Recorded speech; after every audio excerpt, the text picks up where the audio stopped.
কীর্তনা বন্দনা अर्चना पूजना साधना भजना सबकिछु से महान आल्लाहर जन्य निवेदित होक। सकले एक बार बोलुन आलহামদুলিল্লাহ। भाई सकल निश्चित भावे एटा आमी बोलते पारी जे आपनारा किछुटा क्लांत एवं श्रांत, केनना रात्रि एकटा बाजते चलेछे तबुओ निछक दिनेर खातिरे दिनेर मोहब्बते आपनारा किछुक्षण बसे आछेन एवं थाकबेन एटा आमी आशाबादी। आमी मुसाफिर दक्षिण 24 परगना थेके पूर्व मेदिनीपुर एक अनेक दूरेर सभाय एसेछि। आल्लाह रसूल बोलेछेन मुसाफिरेर दुआ कबुल हय, अतएव मुसाफिरेर स्पेशल कोटा आल्लाह रब्बुल आलामीन आमार 4 रेखात नामाज कनसेशन करे 2 रेखात करे दिएछेन। आमी आरो एक्सट्रा कथाई बोलबो, इनशाআল্লাহ आमी যতদিন বাঁচবো যে জলসায় যাব আপনাদের জন্য দোয়া করব, এটা আমি কথা দিচ্ছি, নিয়ত করছি বা ইরাদা করছি। এর বিশেষ তাৎপর্য হলো মুফতি ইয়াহিয়া সাহেব যিনি একটু আগে প্রাঞ্জল ভাষায় কোরআন ও হাদিসের আনুকূল্যে সুমহান জ্ঞানগর্ভ বক্তব্য উপস্থাপন করেছেন।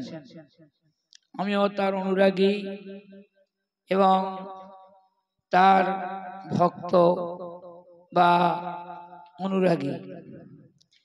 আমি আজকের এই সভায় সবাইকে যথাযোগ্য সম্মান শ্রেণীগতভাবে জানিয়ে, বিশেষ করে মা ও বোনেরা, কচি কাঁচা বাচ্চারা, তাদেরকে আন্তরিক অকৃপণ অকৃত্রিম ভালোবাসা জানিয়ে আমি আমার বক্তব্য শুরু করছি। আল্লাহ রব্বুল আলামিন যদি আমার সুমতি বা তৌফিক দান করেন। আমি আপনাদের কাছে একটা বিষয় প্রথম আলোকপাত করব। এটা সভা, এটা আলোচনা সভা, এটা একটা বিশ্ববিদ্যালয়, ইউনিভার্সিটি। যদি বলেন কেন, এখানে সব ধরনের লোক থাকে, শিক্ষিত অশিক্ষিত, বুদ্ধিজীবী, রাজনীতিবিদ, নারী পুরুষ নির্বিশেষে বিভিন্ন শ্রেণীর বিভিন্ন কোয়ালিটির লোকজন জনসভায় বা জলসায় থাকে। হ্যাঁ কি না বলুন, জোরে বলুন।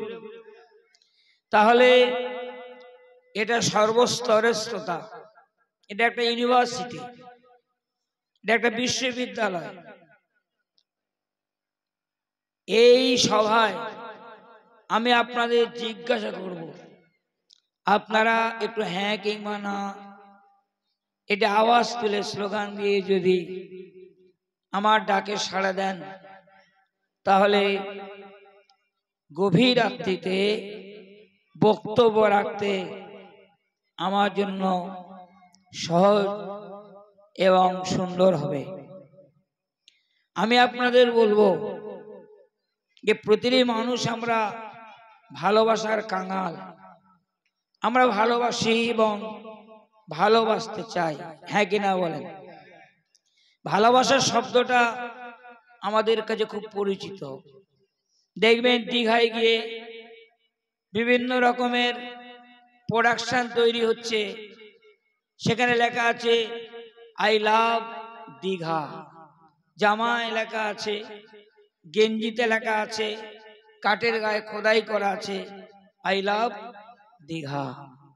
আবার ডায়মন্ড হারবারে যান, সেখানে গিয়ে দেখবেন আই লাভ ডায়মন্ড হারবার, কি আই লাভ কলকাতা। এখন মানুষ ভালোবাসতে খুব ভালোবাসে, ভালোবাসার খুব পূজারী, ভালোবাসে। কিন্তু আমরা কাকে ভালোবাসবো আমাদের ঠিক করতে হবে যে আমরা কাকে ভালোবাসবো। কে বেওয়াফাই নয়, কার প্রতি বিশ্বাস আছে যে ভালোবাসলে বেঈমানি করবে না, বিশ্বাসঘাতকতা করবে না, বেওয়াফাই করবে না, প্রতারণা করবে না, এমন একজনকে ভালোবাসবো, এমন জনের সাথে প্রেম করব, মহব্বত করব, যে মহব্বতে যার সাথে করব তার মধ্যে কোনো ভেজাল নেই। সেই মহব্বত হবে দীর্ঘজীবী এবং লংজিভিটি। কথা ঠিক না ভুল বলেন? জোরে বলুন। তাহলে আমরা কাকে ভালোবাসবো? মানুষ ভালোবাসে কেন? মানুষ ভালোবাসে সুন্দরকে ভালোবাসে। যেমন তাজমহল সুন্দর, তাই তাজমহলকে সবাই ভালোবাসে। যেমন আকাশের চাঁদ, এমন কেউ নেই পৃথিবীতে যে আকাশের চাঁদকে ভালোবাসে না। কে আছে? সকলে আকাশের চাঁদকে ভালোবাসে। কেন ভালোবাসে? চাঁদের স্নিগ্ধ আলো, চাঁদের জ্যোতি আছে, নূর আছে, আলো আছে, মনোরম মন কাড়া আলো, মনোরম আলো, আকর্ষণীয় লাইট, তাই সবাই চাঁদকে ভালোবাসে। আর কার ভালোবাসে? ফুল। কেননা ফুলকে ভালোবাসে কেন? ফুলের দুটো গুণ আছে, একটা হলো তার সৌন্দর্য, আরেকটা হলো তার স্বাদ, সুগন্ধ। কটা থাকে ভাই? ফুলের দুটো গুণ আছে, একটা হলো তার রূপ, তার বাহার, তার সৌন্দর্য, আরেকটা আছে তার সুগন্ধি বা গুণ। এই জন্য আমরা ফুলকে ভালোবাসি। আসুন আজকে সব ভালোবাসা পিছিয়ে একজনকে ভালোবাসবো, যিনি সর্বকালে, সর্বযুগের, সর্বদেশের, সর্বজাতির, সার্বজনীন, বিশ্বজনীন, সর্বগুণের আধার। তিনি হলেন বিশ্বনবী জনাবে মুহাম্মদ রাসূলুল্লাহ সাল্লাল্লাহু আলাইহি ওয়াসাল্লাম। কেন? পৃথিবীতে যত রূপ আছে সবচেয়ে বেশি রূপ নবীজির আছে। কার আছে ভাই? নবীর মতো রূপ কারণ নেই। সাহাবীরা বর্ণনা করছেন, সাহাবীরা কিন্তু মিথ্যা বলেন না। আল্লাহ রাব্বুল আলামিন তাদের ক্যারেক্টার সার্টিফিকেট দিয়েছেন। সুবহানাল্লাহ বলুন। আল্লাহ বলছেন আস-সাবিকুনাল আউয়ালুনা মিনাল মুহাজিরিন ওয়াল আনসার ওয়াল্লাযীনা তাবাউহুম বিইহসান। আল্লাহ রাব্বুল আলামিন সাহাবীদের চরিত্রের সার্টিফিকেট দিয়েছেন এবং প্রিয় নবী বলেছেন আসহাবী কান নুজুম বিআইহিম ইক্তাদাইতুম ইহতাদাইতুম। আকাশের তারকারা এক একটা সাহাবী, এক একটা স্টার, নক্ষত্র, তারকা। এভাবে নবীজি তাদের চরিত্রের সার্টিফিকেট দিয়েছেন। সেই সাহাবারা বলছেন যে আমরা পূর্ণিমা চাঁদ দেখেছি, 14 দিনের চাঁদ, আর আল্লাহর রাসূলের মুখ দেখেছি। 14 দিনের চাঁদের রূপটা নবীর চেহারা মোবারকের কাছে ফ্যাকাশে এবং মলিন হয়ে গিয়েছে। বলুন সুবহানাল্লাহ। তাহলে নবীর কত রূপ ছিল! চাঁদের আলো, সূর্যের আলো, তারকার আলো, বিদ্যুতের আলো, জেনারেটরের আলো, পৃথিবীর সব রূপ যেগুলো যদি একটা পাল্লায় দেওয়া হয়, রূপের হাটের রাজা, রূপ লাবণ্যের সাহেব বিশ্ব নবীকে যদি একটা পাল্লায় দেওয়া হয়, আল্লাহর নবী রূপটা ভারী হয়ে যাবে। মনে রাখবেন, পৃথিবীর সকলের ছবি পাওয়া যায়। প্রিয় নবী এসেছেন 570 খ্রিস্টাব্দে, কিন্তু আল্লাহর নবীর ছবি নাই। কি ভাই আছে? জোরে বলেন। কিন্তু ঈসা আলাইহিস সালাম নবীর চেয়ে অনেক আগে এসেছেন, কিন্তু ঈসা আলাইহিস সালামের ছবি পাওয়া যাচ্ছে, মুসা আলাইহিস সালামের ছবি পাওয়া যাচ্ছে, দাউদ আলাইহিস সালামের ছবি পাওয়া যাচ্ছে, কিন্তু আমাদের প্রিয় নবীর ছবি নেই কেন? কোন জিনিসের ছবি তুলতে হলে তার চেয়ে জ্যোতির্ময় জিনিসের প্রয়োজন। আলো না দিয়ে, লাইট না দিয়ে ছবি তোলা যায় না। তো নবীর ছবি তুলতে হলে নবীর চেয়ে জ্যোতির্ময় জিনিসের প্রয়োজন। পৃথিবীতে এমন কোন জ্যোতি নেই, লাইট নেই যে নবীর রূপটাকে হ্রাস করে দিয়ে নবীর ছবি তুলবে। আর ছবি তুললে ক্ষতি কি হতো? কি ক্ষতি হতো নবীর ছবি হলে? নবীর ছবি হলে পৃথিবীতে ভূমিকম্প হয়ে যেত। যদি বলেন কেন? ধরুন আপনি দিল্লিতে যাচ্ছেন, আপনার নাম মিস্টার ক, আপনার সঙ্গে আপনার বিবি রয়েছেন, তার নাম মিসেস খ, আপনার বাচ্চা রয়েছে, তার নাম মিস্টার গ। আমি একটা উদাহরণ দিচ্ছি। গাড়ির মধ্যে পায়খানা করেছে আপনার বাচ্চা, কিন্তু পানি বা জলের কোনো ব্যবস্থা নাই। কি দিয়ে থেকে জল শোষ করবেন? কোনো ব্যবস্থা নাই। একটা খবরে কাগজ পড়েছিল, বাচ্চার পায়খানাটা সাফ করে দিলেন। দেখলেন দেশের প্রধানমন্ত্রীর ছবি, মুখ্যমন্ত্রীর ছবি, রাষ্ট্রপতির ছবি, নেতাদের ছবি, বড় বড় মৌলানা মৌলবীদের ছবি, প্রত্যেকের মুখে একটু একটু করে পায়খানা লেগে গেছে। উপায় নেই গোলাম হোসেন। যাদের ছবি রাস্তায় পার্কে পড়ে থাকে তাদের ছবিতে নোংরা লাগতে, যেটা বলেন, নোংরা লাগতে পারে। কিন্তু প্রিয় নবীর মুখে যদি, চেহারা মোবারকে যদি, তার শরীরে যদি কোনোভাবে ময়লা লেগে যেত, তাহলে কোনো মুসলমান বেঁচে থাকতে পারতো না, জমিনে ভূমিকম্প হয়ে যেত। কথা ঠিক না ভুল বলেন? এই জন্য মহান আল্লাহ তিনি তার মাহবুবের ছবি তোলার ক্ষমতা বা কোনো শিল্পীর, কোনো আলোকচিত্রীর, কোনো ক্যামেরাম্যানের এই ক্ষমতা, অধিকার, এ পাওয়ার আল্লাহ দেননি। তো প্রিয় নবী এত রূপ ছিল, তিনি রূপের হাটের রাজা, তিনি রূপ লাবণ্যের সাহেব। আপনারা জানেন পবিত্র কোরআনে একটা সূরা আছে, একটা ঘটনা আছে, ইউসুফ নবীর ঘটনা। কথা ঠিক না ভুল? ইউসুফ নবীর ঘটনা। জুলাইখা বলে এক ভদ্র মহিলা স্বপ্ন দেখছে যে একটা চাঁদের চেয়ে সুন্দর যুবক, উনি তাকে ভালোবাসতে চাইলেন, কিন্তু যুবক দেখা দিয়ে পালিয়ে গেল। মনে মনে ভাবছেন আজকে যদি স্বপ্নে দেখি, তার পা দুখানা জড়িয়ে ধরে তাকে জিজ্ঞাসা করব, আমি তোমার কোথায় পাবো। এবার পরে রাত্রে স্বপ্ন দেখছে, দেখলো সেই সুন্দর যুবক, আবার পা জড়িয়ে ধরে বলল, তোমায় কোথায় পাবো? যুবক বলল, আমাকে মিশরের মার্কেটে পাবে, ইত্যাদি ইত্যাদি। তারপর ইসু আলাইহিস সালাম সেই জুলাইখার বাড়িতে প্রতিপালিত হয়েছিল।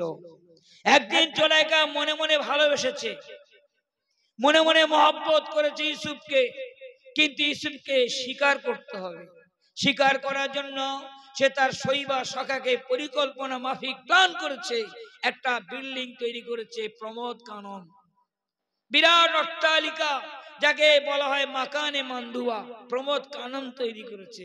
ঘরের ভিতরে ঘর, তার ভিতরে ঘর, তার ভিতরে ঘর।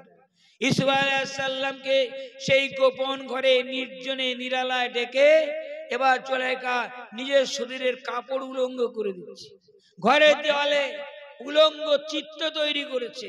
ইউসুফ আলাইহিস সালাম আল্লাহর ভয়ে দৌড় দিলেন, অটোমেটিক দরজাগুলো সব খুলে গেল। একটা সুবহানাল্লাহ।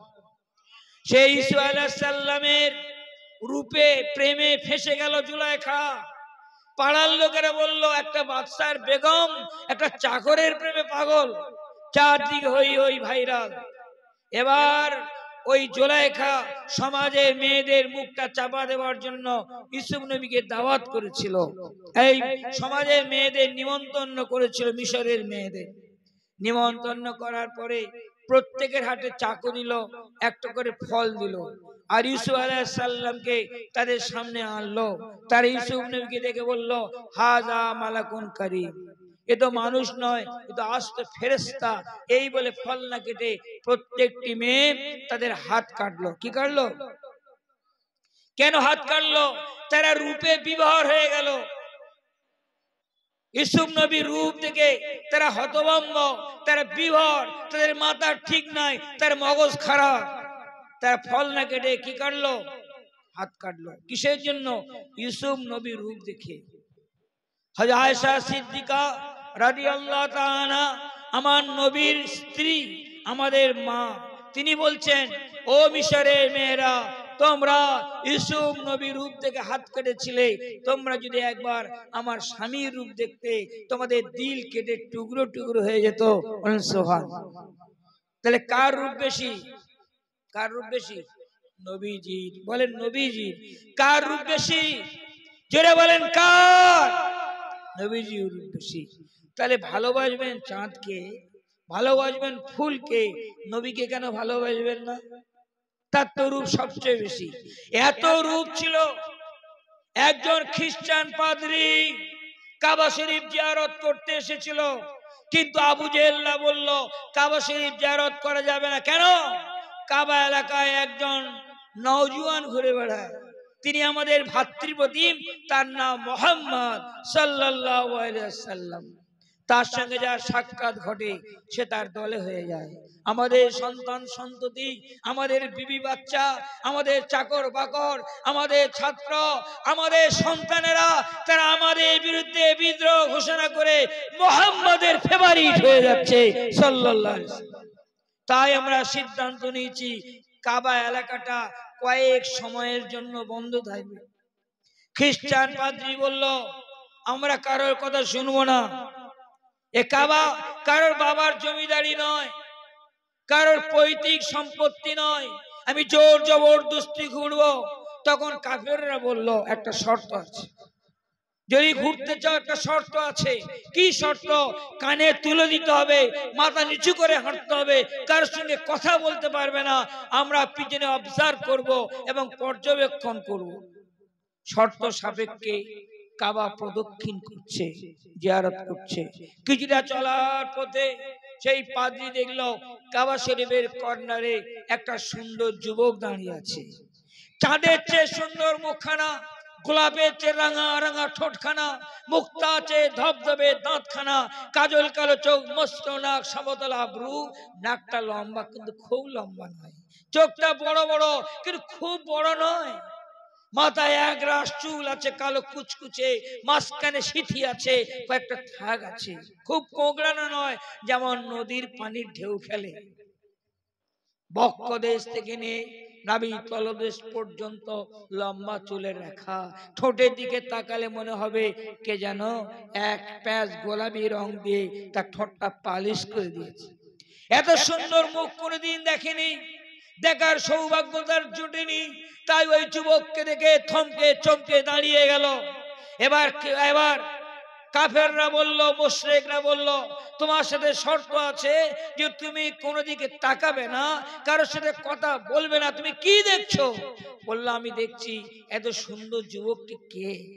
তখন আবু জেহেল দল বলল, এই তো সেই বিতর্কিত মুহাম্মদ সাল্লাল্লাহু আলাইহি ওয়াসাল্লাম।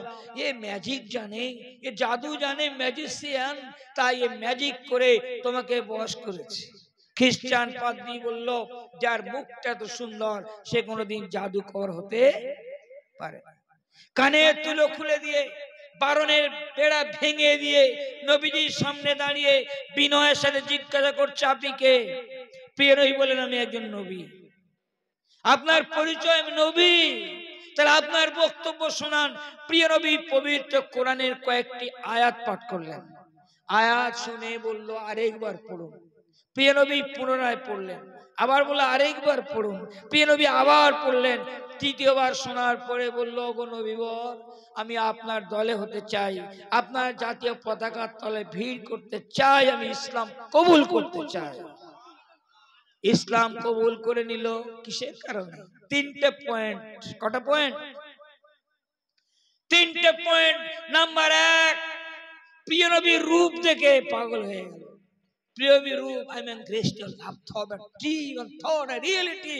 Your beauty has been a kingdom in my heart, unjoined in my eyes, gust in my heart, birth in my mouth, neck in my neck, identify sad. নবীর রূপ দেখে পাগল হয়েছে। যোগী ঋষি পাগল। নবী মুখটা, নাকটা, চোখটা, দেহটা, চুলটা, নবীকে দেখে বলছে আমি পাগল, আমি পাগল আপনার প্রেমে, আমি আসক্ত, আমি অনুরাগী। নবীকে পাগল হয়ে গেছে। এক নম্বর নবীর রূপ দেখেছে। নাম্বার দুই, নবীর গলার সুর আর স্বর শুনেছে। নবী তো কোরআন তেলাওয়াত করেছে। কি করেছে নবীজি? কোরআন তেলাওয়াত করেছে, তাই নবীর গলা সুমিষ্ট ভাষা, তার কণ্ঠ, তার গলা সুমিষ্ট সুর শুনেছে। আর 3 নম্বর, আল্লাহর নিজস্ব কণ্ঠের কোরআন শুনেছে। এবার সুবহানাল্লাহ, যে পবিত্র কোরআনের বাণী শুনেছে। বর্তমান জামানার কম্পিউটার বিজ্ঞানীরা কোরআনকে নিয়ে তারা মন্তব্য করেছে, the world is mutable, mutability is the law of the nature, but the Quran which is perfect still is holy, there is no change in it. সারা পৃথিবীর সব পরিবর্তন হবে, পরিবর্জন হবে, যোগ বিয়োগ হবে, প্লাস মাইনাস হবে। কোরআনের ভাব, কোরআনের ভাষা, কোরআনের সাহিত্য উপকরণ, তার বক্তব্যের মজবুত বাঁধনি, তার হাইফেন, তার সেমিকোলন, তার নোক্তা, তার বিন্দুর, তার জেরের, তার জবরের, তার ফাসাহাত, তার বালাগাত, তার অলঙ্কার শাস্ত্রের শব্দ বিন্যাসে, রস, স্বাদ, গন্ধে, সৌন্দর্যের, মাধুর্যের, পবিত্রতার, সৌজন্যতার কোনো পরিবর্তন, বিবর্তন, যোগ বিয়োগ, প্লাস মাইনাস নাই। কোরআন যে অবস্থায় ছিল সে অবস্থায় আছে, চিরন্তন একই অবস্থায়। জেনে বলেন, কোরআনের আইন পরিবর্তন করার ক্ষমতা কোন মাওলানা সাহেবের নেই। কোরআনের আইন পরিবর্তন করার ক্ষমতা কোন ইমাম সাহেবের নেই। কোরআনের আইন পরিবর্তন করার ক্ষমতা কোন পীর সাহেবের নেই। কোরআনের আইন পরিবর্তন করার ক্ষমতা কোন নবীর নেই, কোন ফেরেশতার নেই, স্বয়ং রাসূলুল্লাহর নেই। এটা আপনাদের ঈমান এবং আকীদা। কোরআনের আইন পরিবর্তন করার ক্ষমতা রাসূলুল্লাহর কি আছে? জোরে বলেন। প্রমাণ, প্রিয় নবী এক বিবির ঘরে গিয়ে মধু খেতেন। নিয়মিত একটা বিবির ঘরে গিয়ে তিনি মধু পান করতেন। অন্যান্য বিবিরা বলল প্রতিহিংসায়, যে একটা বিবির ঘরে যদি প্রতিদিন নিয়মিত তিনি মধু পান করেন, নিশ্চিত করে সেই বিবিকে বেশি ভালোবাসবে, সেই বিবিকে বেশি ভালোবাসবে। তাই কয়েকজন বিবি একত্রিত হয়ে পরামর্শ করে প্ল্যান তৈরি করে নবীকে বলল, আপনি কি খেয়েছেন? আপনার মুখ থেকে দুর্গন্ধ বার হচ্ছে। কি বললো? সত্যিকারে বলেনি, কিন্তু বললো আপনি কি খেয়েছেন? আপনার মুখ থেকে দুর্গন্ধ বার হচ্ছে। আপনি কি আরবের কুখ্যাত ওই মখফল খেয়েছেন, যে ফলে খুব দুর্গন্ধ? প্রিয় নবী সাল্লাল্লাহু আলাইহি সাল্লামের মুখে তো কোনোদিন দুর্গন্ধ বার হবে না, কেননা প্রিয় নবী সাল্লাল্লাহু আলাইহি সাল্লাম তিনি একবার এক সাহাবীর গায়ে হাত দিয়েছিলেন, ব্যথায় হাত বুলিয়ে দিয়েছিলেন। সেই সাহাবী তার বিবির সাথে কথা বলছে, তার বিবি জিজ্ঞাসা করছে, ওগো স্বামীজি, আমরা দামি দামি আতর ব্যবহার করি, কিন্তু আপনি কি আতর ব্যবহার করেন যে আমাদের আতরের চেয়ে আপনার গায়ের সুগন্ধি অনেক বেশি? স্বামী জবাব দিল, বিবি, আমি খোদার কসম করে বলছি, জীবনে কোনোদিন আতর ব্যবহার করিনি, তবে আমার কোমরে একবার ব্যথা হয়েছিল, প্রিয় নবীর পবিত্র থুতু মোবারক তিনি লাগিয়ে দিয়েছিলেন, সেই দিন থেকে আমার শরীর থেকে সুগন্ধি কোনোদিন বিদায় নেয়নি। প্রিয় নবী যে রাস্তা দিয়ে হেঁটে যেতেন, মাসের পর মাস, বছরের পর বছর, সে আর রাস্তায় সুগন্ধি বার হতো। প্রিয় নবী সাল্লাল্লাহু আলাইহি ওয়াসাল্লামের তো গুণ, তার থুতু পাক, তার পেশাব পাক, তার পায়খানা পাক, তার রক্ত পাক, তার ঘাম পাক। একবার পেশাব করে এক সাহাবীর হাতে দিয়েছিলেন, তিনি মহব্বতে খেয়ে ফেলেছিল। প্রিয় নবী জিজ্ঞাসা করলেন, আমার পেশাব কোথায় রেখেছো? হে আল্লাহর নবী, আপনার পেশাব আমার শরীরের মধ্যে প্রবেশ করেছে, আমি খেয়ে ফেলেছি। প্রিয় নবী বললেন, জাহান্নামের আগুন কোনোদিন তোমাকে স্পর্শ করবে না।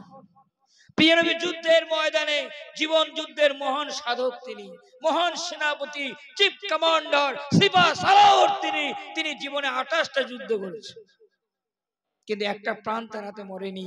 একবার সুবহানাল্লাহ। এত বড় একজন সেনাপতি, যিনি 28টা যুদ্ধ করলেন, একটা প্রাণ তার হাতে মরেনি। প্রথম বিশ্বযুদ্ধ হলো, লক্ষ লক্ষ মানুষ মারা গেল। দ্বিতীয় বিশ্বযুদ্ধ হলো, লক্ষ লক্ষ মানুষ মারা গেল। ভিয়েতনামের যুদ্ধে মৃত্যুর মিছিল বার হলো। উপসাগরের যুদ্ধে মৃত্যুর জবনিকা, শুধু বাতাসে বারুদের গন্ধ, পড়া মানুষের গন্ধে ঘুম নেই, এখনো প্রতিবন্ধী মানুষ জন্ম নিচ্ছে। আর ফিলিস্তিনের পবিত্র ভূখণ্ডে কি নির্মম অত্যাচার আর যুদ্ধ। তারা আজকে যারা যুদ্ধ করছে তারা বলছে বিজ্ঞাপন দিয়ে আমরা ধোয়া তুলসী পাতা, আমরা শান্তি চাই, শান্তি নামে সোনার হরিণ ধরতে চাই, আমরা শান্তির পয়রা উড়ে বেড়াই। তোমরা যদি শান্তির পয়রা হবে, অশান্তির শকুন হবে কারা? অশান্তির কসাই হবে কারা? তাদের উচিত শিক্ষা নেওয়া দরকার যে প্রিয় নবী প্রয়োজনে পরিপ্রেক্ষিতে অস্ত্র হাতে নিয়ে বর্ম পরে যুদ্ধ করেছেন। 28টা যুদ্ধের মহানায়ক তিনি, কিন্তু একটা প্রাণ তার হাতে মরেনি। সেই প্রিয় নবী যুদ্ধে মাথায় তরবারি কোপ মেরেছে, গায়ে লোহার জামা, পরে লোহার পাজামা, মাথায় লোহার হেলমেট, লোহার বর্মে মুখটা ঢাকা, তরবারি হেলমেটে তরবারি কোপ মেরেছে নবীর মাথায় হেলমেটে। হেলমেট কেটে গিয়ে রক্ত নির্গত হতেছে। এক সাহাবী দৌড়ে গিয়ে রাসূলের রক্তগুলো চুষে চুষে পান করছে। আল্লাহ রাসূল বললেন, হে আমার ভক্ত, আমার রক্ত যার শরীরে প্রবেশ করেছে জাহান্নামের আগুন কোনোদিন তাকে স্পর্শ করবে না। প্রিয় নবী সাল্লাল্লাহু আলাইহি সাল্লাম পরিশ্রম করতেন। তিনি দুর্বল নন, তিনি কুঁড়ে নন, তিনি অলস নন। তিনি ছিলেন ধর্মের বীর, কর্মের বীর, সাহসিকতার পাহাড়, শৌর্যের বীর্যের হিমশৈল তিনি, জীবন যুদ্ধের মহান ক্ষেত্রভূমি তিনি। তিনি যুদ্ধ করেছেন, কর্ম করেছেন, সমাজের সেবা করেছেন।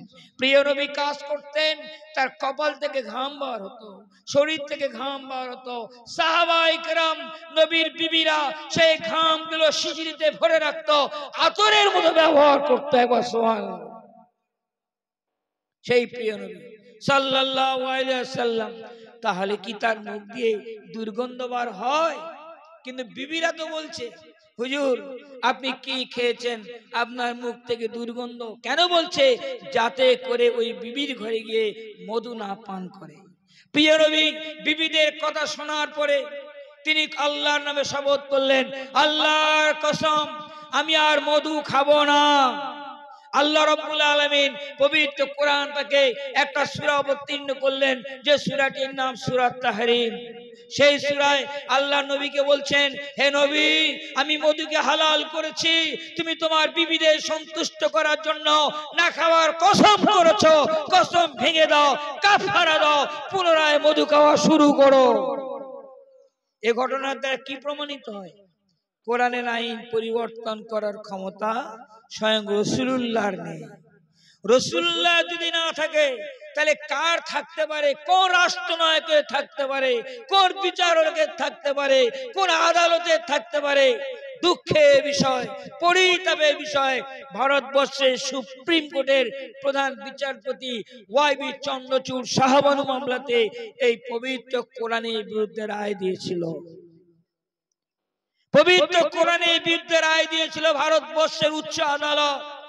আমরা মুসলমানরা আইনকে সম্মান করি, আমরা সংবিধানকে শ্রদ্ধা করি, কেননা একজন প্রকৃত মুসলিম হলে সে উচ্ছৃঙ্খল হতে পারবে না, প্রকৃত মুসলিম হলে সে বিপর্যয় করতে পারবে না, প্রকৃত মুসলিম হলে সে ফিতনা করতে পারবে না, প্রকৃত মুসলিম হলে আইন বিরোধী হবে না, দেশ বিরোধী হবে না, মুলক বিরোধী হবে না। কি ভাই কথা ঠিক না ভুল বলেন? আমরা তো আদব মানি, আদব বেয়াদব জান্নাতে যাবে না। তাই আমরা ভারতবর্ষের সুপ্রিমকে আমরা সম্মান করি, সুপ্রিম কোর্টকে। তাই বলে এই নয়, ভারতবর্ষের সুপ্রিম কোর্ট যদি পবিত্র কোরআনের বিরুদ্ধে রায় দেয় তাহলে সে রায় মুসলমানরা মেনে নিতে পারবে। ভারতবর্ষের সুপ্রিম কোর্ট কিভাবে রায় দিল ভাবতে বড্ড অবাক লাগে।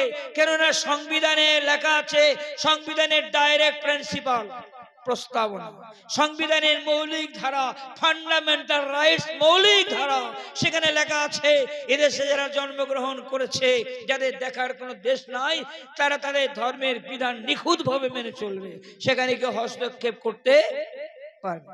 তাহলে ভারতবর্ষের সংবিধান যদি বলে যে কোরআনের পরিবর্তন হবে না, হস্তক্ষেপ হবে না, তাহলে ভারতবর্ষের সুপ্রিম কোর্ট কি করে কোরআনের বিরুদ্ধে রায় দেয়? ভারতবর্ষের সুপ্রিম কোর্টের প্রধান বিচারপতি ওয়াইবি চন্দ্রচূড় শাহবানু মামলাতে পবিত্র কোরআনের বিরুদ্ধে রায় দিয়েছিল। ভারতবর্ষে ওলামায়ে কেরামের নেতৃত্বে, ভারতবর্ষের ইমামদের নেতৃত্বে, ভারতবর্ষের মুসলিম যুবগোষ্ঠীর নেতৃত্বে তাম ভারতবর্ষ জুড়ে গণ আন্দোলন হয়েছিল। জেল ভরো আন্দোলন, দেশ জাতি রক্ষা করে জেল ভরো, লড়বো আর মরবো আর জেল ভরবো। জেল বড় আন্দোলনের পরিপ্রেক্ষিতে তৎকালীন ভারতবর্ষের ক্ষমতার মসনদে ছিল রাজীব গান্ধী। রাজীব গান্ধী মুসলমানদের দিকে লক্ষ্য রেখে এবং মুসলমানদের স্পর্শকাতর বিষয় ভেবে তিনি সংসদ ভবনে একটা নতুন বিল পাস করলেন, তার নাম মুসলিম মহিলা বিল। মুসলিম মহিলা বিল পাস করে তিনি প্রমাণ করলেন যে কোরআনের আইন সমহিমায় সম্মানের সাথে থাকবে। একবার সুবহানাল্লাহ। অতএব কোরআনের বিরুদ্ধে কোন রায় চলবে না, কোরআনের বিরুদ্ধে কোন আইন চলবে না। মনে রাখবেন, বাংলাদেশের একটা ভদ্র মহিলা, নাম তার তাসলিমা নাসরিন। সে বেয়াদব মহিলা, সে পেশায় ছিল মহিলা চিকিৎসক। সে কোরআনের বিরুদ্ধে চিৎকার চেঁচামেচি করছে যে কোরআনে নাকি ভুল আছে, কোরআনের কিছু আয়াত করে বাদ দিতে হবে। তাম পৃথিবীর পেঁচারা যদি আন্দোলন করে যে সূর্যের আলো নিপাত যাক, সূর্যের আলো মুর্দাবাদ, কেননা সূর্যের আলোর কারণে আমরা দিনের বেলা বার হতে পারি না। কি ভাই, পেঁচা দিনে বেরোয় না রাতে? বলেন না। সমগ্র পৃথিবীর পেঁচা যদি চিৎকার করে, সূর্যের বিরুদ্ধে আন্দোলন করে, বিক্ষোভ মিছিল বার করে, তারা নিন্দা মন্দ করে সূর্যের আলো নিপাত যাক, সূর্যের আলো মুর্দাবাদ, আর সবাই একসাথে যদি ফুঁক দেয় যে সূর্যের আলোটা নিভিয়ে দিতে হবে, মনে রাখবেন পেঁচাদের মুখের ফুঁকে সূর্যের আলো, উদ্দীপ্ত আলো কোনোদিন নিভে যাবে না। কি ভাই যাবে? তাম পৃথিবীর সমালোচকদের, তাম পৃথিবীর বিদ্রোহীদের আন্দোলনে চিৎকারে হুঙ্কারে ফুৎকারে কোরআনের আলো নিভবে না, বরং আরো জ্বলে উঠবে। কেননা পবিত্র কোরআনের আলো, পবিত্র কোরআনে লেখা আছে, কোরআন হলো চেরাগ। কি লেখা আছে? সিরাজুম মুনির, উদ্দীপ্ত চেরাগ। একটা সূর্য থেকে আরেকটা আলো জ্বালা যায় না, কিন্তু একটা চেরাগ থেকে কোটি কোটি আলো জ্বলে। কথা ঠিক না ভুল বলেন? দারুল দেওবন্দ পৃথিবীর মধ্যে একটা মাদ্রাসা আছে ইউপিতে, নাম তার দারুল উলুম দেওবন্দ। সেখানে একটা চেরাগ জ্বালিয়ে দিলেন কে? মৌলানা কাসেম নানুতুবি রশিদ আহমদ গাঙ্গুহি চেরাগ জ্বালালেন। সেই আলোটা জ্বলতে জ্বলতে বর্তমান তাম পৃথিবীতে পৌঁছে গেছে। এবার সুবহানাল্লাহ। দারুল দেওবন্দে একটা চেরাগ জ্বালালেন, সেই চেরাগ থেকে একটু আলো নিলেন কে? হযরত মাওলানা ইলিয়াস কানলুবি। ইলিয়াস রহমতুল্লাহ আলাইহি দেওবন্দের প্রোডাকশন, যিনি তাবলীগ জামাতের রেক্টর বা আমির, তিনি আলো নিলেন ওখান থেকে। তিনি দেওবন্দ মাদ্রাসার ছাত্র, ওখান থেকে একটু আলো নিলেন। সেই আলো বর্তমান তাম পৃথিবী, America, Africa, Britain, Japan, German, আকাশে বাতাসে পাতালে সাবমেরিনে ডুবে যাও যে ইসলামের ঠান্ডা লড়াই চলছে। এবার সুবহানাল্লাহ। আলো চেরাগ, চেরাগের আলো নেভানো যাবে, উদ্দীপ্ত চেরাগ। মনে রাখবেন, শুধু তাই নয়, দেওবন্দ, দারুল দেওবন্দ যেমন মাদ্রাসা, তেমন কিন্তু বিপ্লবের কেন্দ্রবিন্দু। দারুল বিপ্লব করলো, সেই বিপ্লবে তৈরি হলো আফগানিস্তানের তালিবান সরকার হলো। এবার সুবহানাল্লাহ। মনে রাখবেন, পৃথিবীর মধ্যে একটা শ্রেষ্ঠ মাদ্রাসা আছে, তার নাম জামে আজহার কায়রো বিশ্ববিদ্যালয়। কিন্তু জামে আজহার কায়রো বিশ্ববিদ্যালয়, সেখানে ছাত্র তৈরি হয়, সেখানে মুফতি তৈরি হয়, সেখানে মাওলানা তৈরি হয়, ইলমের শিক্ষাদান দেওয়া হয়, কিন্তু সেখানে বিপ্লবী তৈরি হয় না। কি তৈরি হয় না? সংগ্রামী তৈরি হয় না, বিপ্লবী তৈরি হয় না, মুজাহিদ তৈরি হয় না। কিন্তু দারুল ব্যতিক্রম। দারুল যেমন মুফতি তৈরি করে, কারি তৈরি করে, হাফেজ তৈরি করে, মাওলানা তৈরি করে এবং বিপ্লবী ও মুজাহিদ তৈরি করে। যার ফলগু ধারা আজকে আফগানিস্তানে পৌঁছে গেল, যার ফলগু ধারা সিরিয়াতে চলে গেল, ইনশাআল্লাহ পৃথিবীর প্রত্যেকটি জমিনে প্রবেশ করবে। তাসলিমা, তুমি কোরআনের বিরুদ্ধে বক্তব্য রাখছো, এত বড় তোমার বুকের পাটা। কোরআনের বিরুদ্ধে বক্তব্য রাখছি, বক্তব্য রাখতে রাখতে রাখতে রাখতে এমন পর্যায়ে চলে গেল, লাস্টে একখানা বই লিখলো। বইটার নাম নির্বাচিত কলাম, সেই বইটাতে এত নোংরা ভাষা, এত অশ্লীল ভাষা প্রয়োগ করলো। তারপর আরেকটা বই লিখলো, বইটার নাম লজ্জা। কি নাম? অপরাজিতা। খুব লজ্জা লেগেছে। যার মোটেই লজ্জা নেই সে লজ্জা নামের বই লিখেছে, কিন্তু তার জীবনে কোনো লজ্জা নেই। সে লজ্জা নামের বই লিখেছে। ওই বেয়াদব মেয়েটা বলছে আমার বাবার সাথে আমার মায়ের যে মিলন হয়েছিল, স্পর্শকাতর মুহূর্তে আমি লুকিয়ে লুকিয়ে দেখতাম আর আমি তার স্বাদ গ্রহণ করতাম। এরপরে কি তার লজ্জা আছে বলেন? বলেন। সেই মেয়েটা লজ্জা নামের বই লিখলো, আর সে বইটা মুড়ি মুড়কির মতো আমাদের ভারতবর্ষে বিক্রি হলো। সে বইটা পাবলিশ করলো আনন্দবাজার পাবলিকেশন। আনন্দবাজার থেকে আনন্দ পুরস্কার দিল লজ্জা নামের বই লিখে। এদিকে লজ্জা নামের বইতে কি আছে? সে বইটাতে আছে যে বাংলাদেশের মুসলমানরা মন্দিরগুলো ভেঙে দিচ্ছে, বাংলাদেশের মুসলমানরা হিন্দু ভাইদের উপরে অত্যাচার করছে। তাই এটা খুব লজ্জা, নিশ্চিত লজ্জা। যদি কোনো মুসলমান হিন্দু ভাইকে অত্যাচার করে, যদি কোনো মুসলমান হিন্দু ভাইদের মন্দিরে আঘাত দেয়, নিশ্চয়ই সেটা মানবতার কলঙ্ক। কথা ঠিক না ভুল বলেন? কোরআন পাকে লেখা আছে লাকুম দীনুকুম ওয়ালিয়া দীন, তোমার ধর্ম তোমার, আমার ধর্ম আমার। তুমি যেমন কর্ম করবে তেমন ফল পাবে, আমি যেমন কর্ম করব আমি তেমন ফল পাবো। কোরআন পাকে লেখা আছে লা ইকরাহা ফিদ্দীন, ধর্মে জোর জুলুম নাই, জবরদস্তি নাই। কোরআন পাকে লেখা আছে অমুসলিমদের দেবদেবীদের তোমরা আঘাত দিও না, গালি দিও না। কোরআন পাকে লেখা আছে ধর্ম নিয়ে বাড়াবাড়ি করো না। তাহলে যদি কোনো মুসলমান মন্দির ভেঙে দেয়, অমুসলিম হিন্দু ভাইয়ের আঘাত করে, নিশ্চয়ই সেটা লজ্জা। কিন্তু তাসলিমা, তুমি ওপার বাংলার লজ্জাটা এপার বাংলায় লিখলে, আর এপার বাংলার লজ্জাটা তোর কোন বাপ লিখবে, তোর কোন 14 পুরুষ লিখবে? ভারতবর্ষে মাটিতে, ভারতবর্ষ স্বাধীন হলো, স্বাধীন ভারতবর্ষের মাটিতে 22,500 বার সাম্প্রদায়িক দাঙ্গা হলো। বাতাসে বারুদের গন্ধ, পরামর্শে গন্ধে ঘুম নেই। ভারতবর্ষে বাড়িতে একটা ঐতিহাসিক পবিত্র মসজিদ বাবরি মসজিদ শহীদ হলো, কাটরা মসজিদে আক্রমণ হলো। এ লজ্জাটা তোর কোন বাপ লিখবে, তোর কোন 14 পুরুষ লিখবে? মনে রাখবেন কোরআন পাকে লেখা আছে ওয়ালা তানকিহুল মুশরিকাতে হাত্তা ইউমিনা, তোমরা মুসলমান মুশরিকা মেয়েদের বিয়ে করো না যতক্ষণ পর্যন্ত তারা ইসলাম ধর্ম গ্রহণ করে। তাসলিমার বাবা একজন মুসলিম, তাসলিমার মা হলো খ্রিস্টান। বাবা ঘোড়া, মা গাধা। গাধার ঘোড়ার মিলনে কি তৈরি হয় বলেন? তৈরি হলো হাইব্রিড খচ্চর তাসলিমা নাসরিন। আর এই খচ্চরকে ভাড়া করে আনলো এদেশের একদল খচ্চর, আনন্দবাজার পাবলিকেশন।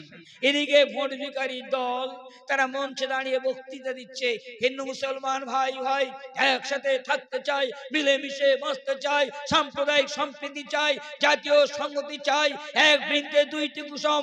হিন্দু মুসলমান, মুসলিম তার নয়নমণি, হিন্দু তার প্রাণ, সত্য সেলুকাস। কি বিচিত্র এই দেশ, নানা ভাষা, নানা মত, নানা পরিধান, বিবিধের মাঝে দেখো মিলন মহান। সাম্প্রদায়িক সম্প্রীতির বক্তব্য চলছে রাজনৈতিক মঞ্চে, যাত্রা মঞ্চে, নাটক মঞ্চে, সিনেমার মঞ্চে, বিজ্ঞাপনের মাধ্যমে, প্রচার যন্ত্রের দ্বারা চারদিকে ভাই ভাই ভাই ভাই। এদিকে দেখা যাচ্ছে আবার প্রচার চলছে সাম্প্রদায়িকতার বাতাবরণ। শিশু সাহিত্যে লেখা আছে করিমের বাবা ট্রাক্টর চালায়, রহিমের বাবা চাষ করে খায়, তমিজ মিয়ার গরুর গাড়ি, আব্দুল মাঝি জয়নাল ধরে হাল, মস্তবা তিস্তা নদীর ধারে বাস করে, মজদুরির কাজ করে। তাহলে যত মুসলমান আছে সব মুঠে মজুরের যা। যত যে মুসলমান ভারতবর্ষে হাজার হাজার বছর ধরে রাজত্ব করেছে, নবাবি করেছে, বাদশাহী করেছে, যাদের জমিদারি ছিল, যাদের চাকরি ছিল, তাদের মূল্যায়ন করছে শিশু সাহিত্যে। করিমের বাবা ট্রাক্টর চালায়, রহিমের বাবা চাষ করে খায়, তমিমের গরুর গাড়ি, আব্দুল মাঝি জয়নাল ধরে হয়। আর অমলের বাবা ব্যারিস্টার, বিমলের বাবা ইঞ্জিনিয়ার, যে অমলের বাবা রাস্তা ঝাড়ু দেয়, যে বিমলের বাবা জুতো সেলাই করে, তার মূল্যায়ন হচ্ছে। ইতিহাসের পাতায় শিশু সাহিত্যে এই সাম্প্রদায়িকতার মরা ইঁদুর কেন? কোথায় তাসলিমা তোমার কণ্ঠ? এটা ভুলে গেলে চলবে না। ইতিহাস যখন খোলে, স্কুলে যারা পড়াশোনা করে, কার্স ডায়মন্ড কার্স, কাঁচ কাটা হীরা, তার স্কুলে গিয়ে যখন দেখে দেশের জন্য লড়াই করেছে কে, স্বাধীনতা যুদ্ধ করেছে কে, ইংরেজদের বিরুদ্ধে আন্দোলন করেছে কে, জওহরলাল, মতিলাল, লাল বাল ছাল পাল, এরা কজন লড়াই করেছে। দুঃখের বিষয়, পরিতাপের বিষয়, আমার বাবার জমি কেড়ে নিল, জায়গিরি কেড়ে নিল, চাকরি কেড়ে নিল, বাদশাহী কেড়ে নিল, আমি লড়াই করিনি, আমি লড়াই করিনি, আমি বসে বসে শুধু ঘাস কেটেছি। কে লড়াই করেছে? আমার বাবার জমি উদ্ধারের জন্য আমার চাচতো ভাই, খালাতো ভাই, ফবতো ভাই, মামাতো ভাই, শততো ভাই, জওহরলাল, মতিলাল, লাল বাল ছাল পাল, এরা কজন লড়াই করেছে। এটা ভুলে গেলে চলবে না।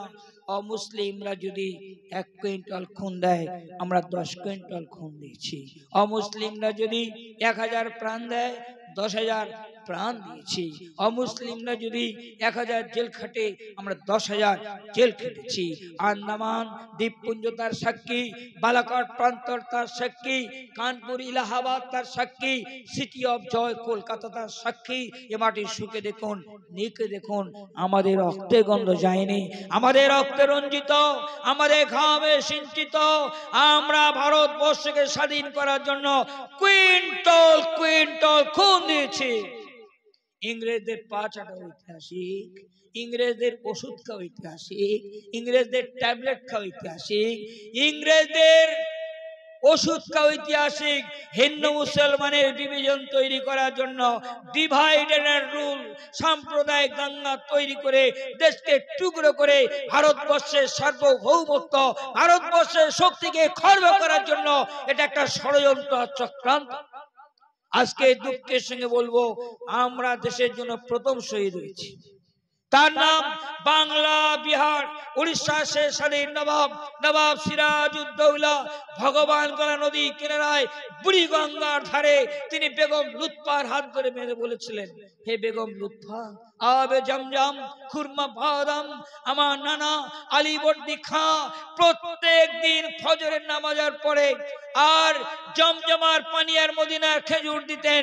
আমি আমার জীবনে 18 বছর পর্যন্ত জমজম পানি আর খুরমা ছাড়া আমি নাস্তা করিনি। আজ বেঈমানরা এক ফোঁটা পানি দিল না। বাংলা সে স্বাধীন নবাব ওই গঙ্গার তীরে দাঁড়িয়ে 2 রাকাত নামাজ পড়তেছেন। নামাজ পড়া অবস্থায় তার পিঠে ছুরি মারা হলো, গল গল গল গল গল গল করে লাল তাজা খুন ঢেলে দিলেন। তাই কবি বলছেন, ওই গঙ্গায় ডুবি আছে আয় ভারতের দিবকর, অধিবেশে রবি আমাদের খুনে রাঙিয়া পুনর্বার। এটা ভুলে গেলে চলবে না। মুসলমানরা লড়াই করছে, আমাদের বিরুদ্ধে ইংরেজদের উৎসাহিত করছে। চিরদিন হয় যেন ব্রিটিশের জয়, ব্রিটিশের রাজলক্ষ্মী চিরস্থায়ী রয়। ভারতের প্রিয় পুত্র হিন্দু সমুদায় মুক্ত কণ্ঠে বলসবে ব্রিটিশের জয়।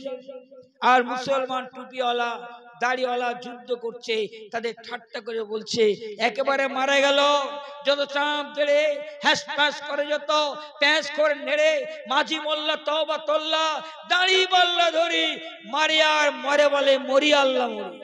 দুঃখের বিষয়, যারা ইংরেজদের দালালি করলো, যারা স্বাধীনতা সংগ্রামীদের মিটিং এর গোপন খবর ইংরেজদের কাছে চুরি করে বিক্রি করে খেলো, তারা এখন হয়ে গেছে বড় বড় দেশপ্রেমিক হয়ে গেছে। তাদের বংশধর, তারা বর্তমান দেশপ্রেমিক, তারা দেশকে সবচেয়ে বেশি ভালোবাসে, কিন্তু তারা ইংরেজদের কাছে স্বাধীনতা সংগ্রামীদের গোপন খবরগুলো চুরি করে বিক্রি করে খেয়েছিল। ইংরেজরা বিভিন্ন কায়দায় মুসলমানদের আন্দোলনকে বন্ধ করার ঘৃণ্য ষড়যন্ত্র করেছিল। রবীন্দ্রনাথ ঠাকুরকে কাজে লাগিয়েছিল। রবীন্দ্রনাথ ঠাকুর কাজী নজরুল ইসলামকে বলছে যে বিধাতা আল্লাহ সৃষ্টিকর্তা তোমার হাতে তরবারি দিয়েছে, তুমি তরবারি দিয়ে কি দাড়ি চাঁচবে? দাড়ি ব্লেড দিয়ে চাঁচে, খুর দিয়ে চাঁচে, তুমি কি তরবারি দিয়ে দাড়ি চাঁচবে? তোমার কবি প্রতিভা, তোমার মেধা, তুমি শুধু ইংরেজদের বিরুদ্ধে ব্যবহার করবে, তুমি অন্য আন্দোলন করবে না। তাকে বোঝাবার চেষ্টা করছে। নজরুল ইসলাম জবাব দিচ্ছে, গুরুকণ্ঠই করেছি শুরু, তরোয়াল দিয়ে দাড়ি চাচা বন্ধুগণ সহিতে পারি না, বড় বিষ জলে এই দিকে দেখিয়া শুনিয়া খেপিয়া গিয়াছি, তাই যা আসে কই মুখে, রক্ত বাড়াতে পারি না তো একা, তাই লিখে যায় রক্ত লেখা বন্ধু বড় দুঃখে, অমর কাব্য তোমরা লিখিও যারা আছো সুখে। তোমরা হলো ধনীর দুলাল, আলালের ঘরের দুলাল, তোমরা চন্দনা পালঙ্কে শুয়ে থাকো, আটখানা তোমরা দালান কোঠায় শুয়ে থাকো, তোমরা বড় বড় কাব্য লিখবে, অমর কাব্য তোমরা লিখবে, তোমরা আটচালায় শুয়ে শুয়ে বলবে নম নম নম সুন্দরী মম জননী বঙ্গভূমি, গঙ্গার তীর স্নিগ্ধ সমীর, জীবন চুড়ালে তুমি বঙ্গের বধূ, বুক ভরা মধু জল নিয়ে যায় ঘরে, মা বলিতে প্রাণ করে আনচান, চোখে আসে জল ভরে। তুমি লিখবে জনগণ মন অধিনায়ক জয় হে, ভারত ভাগ্য বিধাতা, হে ভারতে ভাগ্য বিধাতা, দিল্লির পঞ্চম জজ তোমার জয় হোক। তারা ছিলেন যারা ইংরেজদের গোপন খবর চুরি করে বিক্রি করে খেয়েছে, তাদের বংশধর আমাদেরকে বলছে মুসলমানরা দেশকে ভালোবাসে না, মুসলমানরা দেশকে ভালোবাসে, তার প্রমাণ দিতে হবে। পবিত্র কুরআন পাকে লেখা আছে মিনা খালাকনাকুম ওয়া নুঈদুকুম ওয়া মিনা নুখরিজুকুম তারাতান উখরা, যে মাটিতে তোমার জন্ম সেই মাটিতে তোমার সমাধিস্থ হবে। আমাদের মৃত্যুর পরে আমাদের মৃতদেহ সৌদি আরব নেয় না, কুয়েত নেয় না, দুবাই নেয় না, পাকিস্তান আমাদের ঠাঁই দেয় না, আমাদের প্রতিবেশী রাষ্ট্র বাংলাদেশ আমাদের গ্রহণ করে না। এই ভারতবর্ষের একটা নির্দিষ্ট মাটি আছে, তার নাম কবরস্থানের মাটি। সে বুক খুলে দিয়ে বলে ওরে রত্ন ডায়মন্ড কাঞ্চন হীরের টুকরো তুই আমার কোলে শুয়ে পড়, আমরা শান্ত শিশুর মতো এই ভারতবর্ষের মাটির নিচে শুয়ে পড়ি। কথা ঠিক না ভুল? তাহলে কোরআন আমাদের বলছে আমরা এই মাটিতে জন্ম নিয়েছি। প্রিয় নবী জনাবি মুহাম্মদ রাসূলুল্লাহ সাল্লাল্লাহু আলাইহি ওয়াসাল্লামকে রওজা মোবারকের মাটি দিয়ে তৈরি করা হয়েছিল, কিছু মাটি অবশিষ্ট ছিল, সেই মাটি দিয়ে হযরত আবু বকর সিদ্দিক রাদিয়াল্লাহু তাআলা আনহুকে তৈরি করা হয়েছিল, কিছু মাটি বেঁচে আর অবশিষ্ট ছিল, সেই মাটি দিয়ে হযরত ওমর ফারুক রাদিয়াল্লাহু তাআলা আনহুকে আল্লাহ তৈরি করেছিলেন। তাই তিন বন্ধু কাঁধে কাঁধ ঠেকিয়ে গলায় গলা মিলিয়ে পবিত্র মসজিদের নববীর পাশে রওজা মোবারকের পাশে তারা শুয়ে আছেন, ওই মাটির তৈরি। অতএব ভুলে গেলে চলবে না, আমরা ভারতবর্ষে মাটি থেকে তৈরি, তাই এখানে থাকি। শুধু তাই নয়, এই ভারতবর্ষে পবিত্র ভূখণ্ডে শীশ আলাইহিস সালাম তার কবর আছে। এই ভারতবর্ষে পবিত্র ভূখণ্ডে জাতির পিতা আদম আলাইহিস সালাম জান্নাত থেকে অবতরণ করেছিলেন সুন্দরবনে। তাই দক্ষিণ 24 পরগনার সীমান্তে বাংলাদেশের বর্ডারে একটা বন আছে, তার নাম সুন্দরবন। সেই বনে সবচেয়ে দামি দামি কাঠ পাওয়া যায়, দামি দামি উন্নত প্রজাতির মধু পাওয়া যায় সুন্দরবনে। ওই জান্নাতে মানুষের ছোঁয়া লাগে। এই ভারতবর্ষের ভূখণ্ডে শীষ নবীর কবর আছে, সাহাবায়ে কেরামের কবর আছে। এই ভারতবর্ষের পবিত্র ভূখণ্ডে দুইখানে নদী প্রবাহিত হয়েছে, একটার নাম গঙ্গা আর একটার নাম যমুনা। এই গঙ্গা যমুনার পাদদেশে 12 জন নবীর কবর আছে। এই ভারতবর্ষের পবিত্র ভূখণ্ডে প্রিয় নবীর দোয়ার ফসল একজন যুবক এসেছিলেন, তার নাম মুহাম্মদ বিন কাসিম। মনে রাখবেন, আল্লাহর নবীকে তয়েবের ময়দানে মেরে রক্তাক্ত করেছিল। সেই সময় এক ব্যক্তি আঙ্গুরের রস নিয়ে নবীকে খেতে দিয়েছিল। প্রিয় নবী বললেন, আঙ্গুরের রস খেলে আমার কলিজা ঠান্ডা হবে না, তুমি যদি ইসলাম ধর্ম গ্রহণ করো আমার কলিজা ঠান্ডা হবে। তারপর সেই ব্যক্তি ইসলাম গ্রহণ করলেন, তার বংশধর, তার নাম মুহাম্মদ বিন কাসিম। মুহাম্মদ বিন কাসিম 17 বছরের তপ্ত জওয়ান, বুকে ব্যথার অনুভূতি নিয়ে একটা মুসলিম মহিলার রক্তে লেখা চিঠি, রক্ত লেখা চিঠি ভারতবর্ষ থেকে গিয়েছিল। সেই চিঠির হাজ্জাজ বিন ইউসুফের নেতৃত্বে তার জামাই বাবুকে দিয়ে, মুহাম্মদ বিন কাসিমকে দিয়ে ভারতবর্ষ অভিযান করেছিল। তিনি ভারতবর্ষে এসে দেখলেন এদেশের 90% মানুষের সব মাথাগুলো নাড়া, কারোর মাথায় চুল নাই, কারোর গায়ে জামা নাই, কারোর পরনে পোশাক নাই, প্রত্যেকের গলায় একটা করে কৌটো ঝুলানো। জিজ্ঞাসা করলেন আপনারা কারা? বলল আমরা হিন্দু হরিজন, আমরা শূদ্র, আমরা কাওড়া মুচি বাগদি কলবিল শুদ্ধ হরিজন, আমরা সমাজের নিচু জাতি, আমাদের থুতুতে জীবাণু, আমাদের ছায় পা, আমরা নরকের যাত্রী। কে বলেছে? সমাজপতিরা বলেছে। তাই চিহ্নিতকরণের জন্য আমাদের মাথা নাড়া হয়ে থাকতে হবে, আমাদের গলায় টপে থুতু ফেলে মাটিতে দাফন করতে হবে। মোহাম্মদ বিন কাসিম বললেন, আমি একটা সংগঠন এনেছি, আমি একটা পতাকা উত্তোলন করেছি, আমি একটা কাফেলা এনেছি। সেই কাফেলায় গিয়ে যদি একটা মন্ত্র পড়তে পারো, তাহলে জাতের নামে বদজাতি থাকবে না, ক্লাসের স্ট্রাগল থাকবে না, বর্ণ বৈষম্য থাকবে না, সাদা কালোর ব্যবধান থাকবে না, আমি ফকির বাদশা মালিকের ব্যবধান থাকবে না। কুল্লে ইবাদু মিখওয়া, সবাই আমরা একে অপরের ভাই ভাই হয়ে যাব। কি মন্ত্র? লা ইলাহা ইল্লাল্লাহ মুহাম্মাদুর রাসূলুল্লাহ সাল্লাল্লাহু আলাইহি সাল্লাম। তাই 90,000 মানুষ দলে দলে তৎকালীন সময়ে ইসলাম ধর্ম কবুল করেছিল সেই যুবকের হাত ধরে। আজকে দায়িত্বের কথাই বলবো, কেন ইসলাম পৃথিবীতে সাম্যবাদ এনেছে, কমিউনিজম এনেছে, মানুষের অধিকার দিয়েছে, সম্মান দিয়েছে, মর্যাদা দিয়েছে, ইসলাম ছাড়া কেউ দেয়নি। তাই স্বামী বিবেকানন্দ আমেরিকা শিকাগো সম্মেলনে বক্তব্য রাখতে গিয়ে তিনি বলেছিলেন, oh my dear respectable brother and sister. একথা বলার পরে তাকে প্রশ্ন করা হয়েছিল, আপনি ভ্রাতৃত্ববোধের বক্তব্য রাখলেন, আপনার ধর্মে তো ভ্রাতৃত্ববোধ নাই, সেখানে তো রয়েছে বিদ্বেষ, ঘৃণা, অবজ্ঞা, জাতি বজ্জাতির খেলা। স্বামী বিবেকানন্দ বললেন, সাম্যবাদের মহান নেতা হযরত মুহাম্মদ সাল্লাল্লাহু আলাইহি ওয়াসাল্লামের আদর্শে আমি অনুপ্রাণিত হয়েছি। তার গুরু রামকৃষ্ণ পরমহংসদেব একখানা বই লিখেছেন, বইটার নাম রামকৃষ্ণের বাণী। সেই বইটাতে পরিষ্কার লেখা আছে, সমগ্র পৃথিবী যদি শান্তির পথে পরিচালিত করতে হয় তো মুহাম্মাদের আদর্শ দরকার, ইসলামীয় দেহ দরকার, আর বৈদান্তিক মস্তিষ্ক দরকার। তিনি বেদের মাথা বললেন, দেহটা মুহাম্মাদের বললেন। তিনি বেদের মাথা বললেন কেন? বেদে একত্ববাদের কথা লেখা আছে। বেদে লেখা আছে একই ব্রহ্মা, দ্বিতীয় নাস্তিক। ব্রহ্ম সৃষ্টিকর্তা একজন। যারা দুটো বিশ্বাস করে তারা ধর্ম বিরোধী, তারা সবাই নাস্তিক। আবার বেদ বলছে সে একটা ব্রহ্মের নাম কি? অল্লাহ জ্যেষ্ঠং শ্রেষ্ঠং পরম পুণ্যম আল্লাহ আল্লাহ লা ইলাহা ইল্লাল্লাহ মুহাম্মাদান কালবার সাত ইল্লাল্লাহ ইল্লাল্লাহ পীতং নাম দাস বিষ্ণু মাতং নাম গচ্ছিতং গোমাং সক্কায়েত হতা মহেন্দ্র শশকা সমন্বিতে লা ইলাহা হরপে পাপম ইল্লা ইলাহা পরম পাদম পরম বৈকুণ্ঠমালা নামে জপি মুহাম্মাদান। ব্যাসদেব বলছেন আল্লাহ জ্যেষ্ঠ শ্রেষ্ঠ মঙ্গলময়। কোন আল্লাহ? মুহাম্মদ সাল্লাল্লাহু আলাইহি সাল্লাম, যে আল্লাহর পরিচয় দিয়েছেন ট্রেডমার্ক মুহাম্মদ। কোন মুহাম্মদ? যার বাবার নাম আব্দুল্লাহ, যার মায়ের নাম আমিনা, যার জন্মস্থান মরুভূমি এলাকাতে, যিনি সাঙ্গ পাঙ্গ নিয়ে উটের পিঠে আরোহণ করে আসবেন। হে আরবের প্রভু, হে জগৎ গুরু, তোমার প্রতি সহস্র প্রণাম। তারপর ব্যাসদেব বলছেন যে ব্যক্তি একবার বলবে লা ইলাহা, তার পাপগুলো মাফ হয়ে যাবে, ইল্লাল্লাহ উচ্চারণ করবে, পদমর্যাদা বেড়ে যাবে, আর মুহাম্মাদের পবিত্র নাম নিয়ে জপ তপ করবে, সেই ব্যক্তি বৈতরণী পার হয়ে সোজা স্বর্গে চলে যাবে। লা ইলাহা হরপে পাপম ইল্লা ইলাহা পরম পাদম পরম বৈকুণ্ঠমালা নামে জপি মুহাম্মাদান। মনে রাখবেন, তাই ইসলাম পৃথিবীতে সাম্য এনেছে।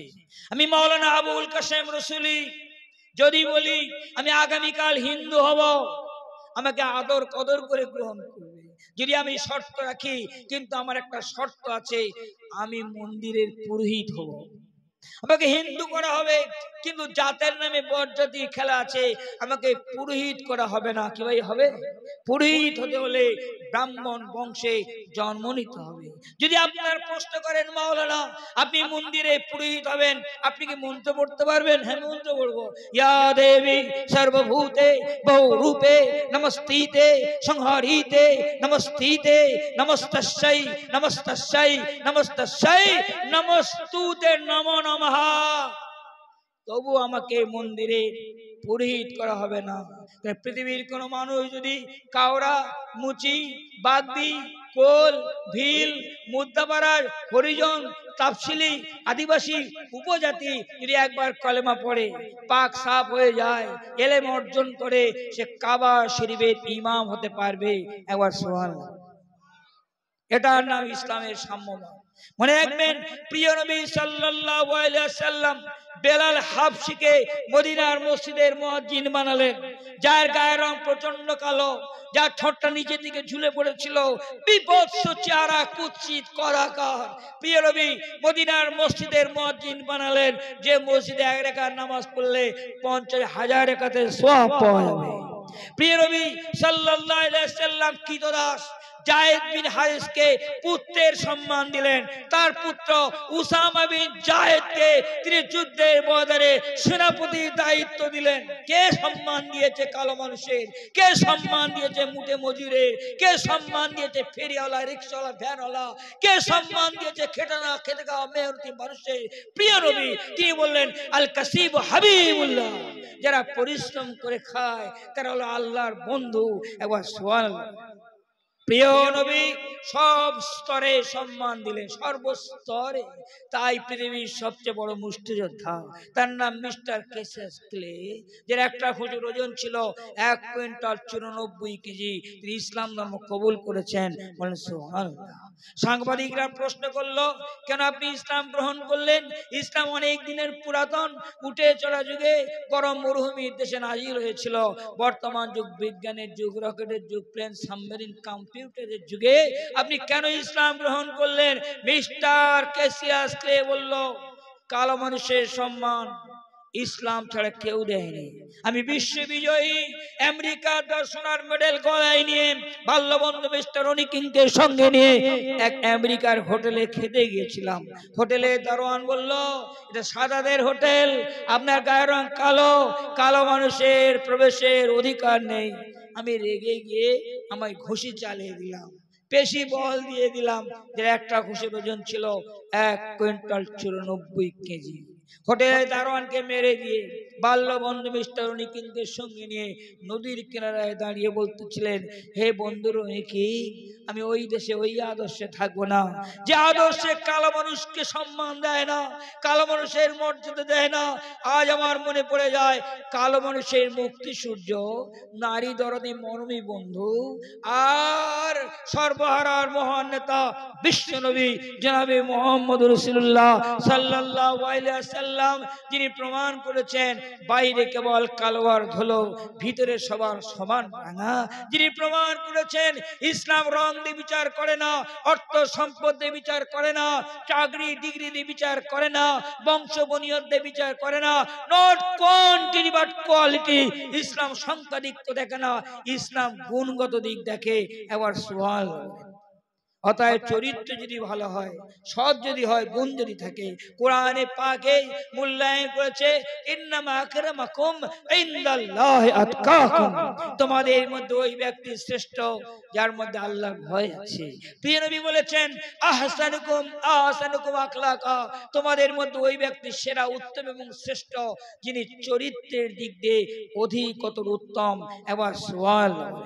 কালো কয়লার ভিতরে যেমন খনিজ দ্রব্য লুকিয়ে থাকে, ঠিক তেমন করে অনেক কালো মানুষ আছে, কিন্তু তার একটা ভালো আত্মা আছে, সুন্দর প্রাণ আছে, একটা পবিত্র আত্মা আছে, যেখানে খোদা ভীরুতা গিজ গিজ করছে। অতএব ভুলে গেলে চলবে না। তাই বিশ্বের সবচেয়ে বড় মুষ্টিযোদ্ধা ইসলাম কবুল করেছে। এই ভারতবর্ষের প্রধান পুরোহিত তার নাম শিব শক্তি স্বরূপজি, যিনি 8টা ভাষায় পণ্ডিত ছিলেন, 4টে ভাষায় সোনার মেডেল লাভ করেছেন, তিনি ইসলাম কবুল করেছেন। সাংবাদিকরা প্রশ্ন করলো, কেন আপনি ইসলাম কবুল করলেন? বলল, আমি শুধু ইসলাম কবুল করিনি, আমার স্ত্রীও ইসলাম কবুল করেছে। এবার সুবহানাল্লাহ বলেন। কেন আপনার স্ত্রী ইসলাম কবুল করেছে?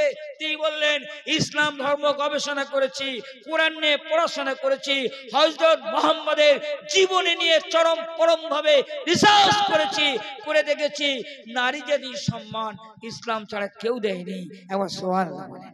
যদি বলেন কেন, খ্রিস্টান ধর্মে লেখা আছে নারী প্রথম পাপ করে, যার কারণ স্বর্গ হতে আদমের পতন, মেয়েরা হলো জাহান্নামের পোকা। চীনা ধর্মে লেখা আছে মেয়েরা দুঃখের পানি। বৌদ্ধ ধর্মে লেখা আছে নারীর সাথে ঘর করলে স্বর্গে যাবে না। বৈরাগ্যতা বৌদ্ধ ধর্মের মূলনীতি, সংসার করলে নির্বাণ হবে না। চাইনিজ ধর্মে লেখা আছে নারী দুঃখের পানি। আর ইহুদি ধর্মে লেখা আছে নারী জাতি জন্তু জানোয়ারের জাত। আর ভারতবর্ষের সনাতন ধর্ম, ওখানে বলছে মেয়েদের ঘাটের সাথে বিয়ে দাও, মরার সাথে বিয়ে দাও, গাছের সাথে বিয়ে দাও। আর অকালে স্বামী মারা গেলে আর তাকে জ্যান্ত জীবন্ত পুড়িয়ে মারো, এর নাম সতীদাহ বা সহমরণ। আর কি আছে? নিয়োগ নামে কুসংস্কার। একজন মহিলার বিয়ে হলো, স্বামীর সাথে ঘর করতে পারবে না, আগে পুরোহিত, প্রধান পুরোহিতের সাথে রাত্রি কাটাতে হবে, তবে দেবী সতী হবে, তবে স্বামীর সাথে ঘর করবে। কি কুসংস্কার, কি অন্ধকার, কি নারী জাতির অবমাননা। আর বর্তমান বিশ্বের উগ্র নারী দরদি, তারা নারীদের খুব দরদ করে, তারা মিছিল বার করে বলেছে নারী স্বাধীনতা চাই, নারী মুক্তি চাই, নারী অধিকার চাই, নারী প্রগতি চাই। হয়ে নারী, কেন তুমি ঘরে বন্দি থাকবে? কেন পর্দায় থাকবে? কেন হিজাব পরে থাকবে? তুমি পথে নামো। হে নারী, খোবার বদন করে বিয়া বিবেক কাঁধে নিয়ে, এক থাবা রং গালে দিয়ে, ঠোঁটে লিপস্টিক ঘষে, অর্ধ উলঙ্গ হয়ে হাটে ঘাটে মাঠে, অফিসে আদালতে, রেস্টুরেন্টে, চায়ের কাপে, মিটিংয়ে বলছে তুমি ধিদিং ধিদিং করে নাচো। এর নাম নারী স্বাধীনতা, এর নাম প্রগতি, এর নাম সভ্যতা, এর নাম উন্নতি। কিন্তু না, এর নাম নিম্নগতি, এর নাম পশ্চাৎগতি, এর নাম অধোগতি, এর নাম শেষ গতি, এর নাম দুর্গতি, এর নাম পচাগতি। কি গতি ভাই? পচাগতি। তাহলে আজকের নারীবাদীদের প্রশ্ন করুন, আন্দোলন করে জিজ্ঞাসা করুন, একটা মহিলাকে কেন বিজ্ঞাপনে ব্যবহার করছে? একটা ব্লাউজ কোম্পানি ব্লাউজ বিক্রি করবে, মেয়েদেরকে কেন ফেস্টুনে অর্ধ উলঙ্গ করে টাঙিয়ে দিয়েছে? একটা সাবান কোম্পানি তার দোকানে সাবান বিক্রি করবে, সাবানের নাম দিয়েছে প্যারাডাইস, হেভেন, স্বর্গ সাবান। কিন্তু মেয়েটি ঝর্ণা তীরে দাঁড়িয়ে সাবান ব্যবহার করছে, উপর থেকে পানি পড়ছে তার শরীরে। মনে রাখবেন, একবার প্রতিবাদ করতে পারলে না, হে বেঈমান দোকানদার, তোর দোকানে সাবানের দাম বেশি, আমার মা বোনের ইজ্জতের মূল্য বেশি। তোর দোকানে ব্লাউজের দাম বেশি, আমার মা বোনের ইজ্জতের মূল্য বেশি। অডিও ভিডিও সিডির মাধ্যমে বিভিন্ন কায়দা প্রক্রিয়ায় নারী স্বাধীনতার নামে আজকে যে প্রতিবাদ মিছিল চলছে, একবার প্রতিবাদ করতে পারলে না কেন ব্লু ফিল্মের মাধ্যমে, পর্ণ ছবির মাধ্যমে নারীর চরিত্রের অপমৃত্যু ঘটানো হচ্ছে? একবার প্রতিবাদ করতে পারলে না কেন সক্রেটিস বলল নারী জাতির মুক্তি নাই? কেন বলল নারী কবু হয় না একাকারো, এরা যত পায় পূজা তত চায় আরো? কবু হয় না নারী একাকারো, এরা যত পায় পূজা তত চায় আরো। এরা দেবী, এরা লোভী, এদের অতি লোভী বোন, এক পেলে সুখী নয়, তৃপ্তি নয়, খোঁজে বহুজন। নারীর সতীত্বের অবমাননা নয়, নারীর চরিত্রের বদনাম নয়, এর বিরুদ্ধে কে প্রতিবাদ করেছে?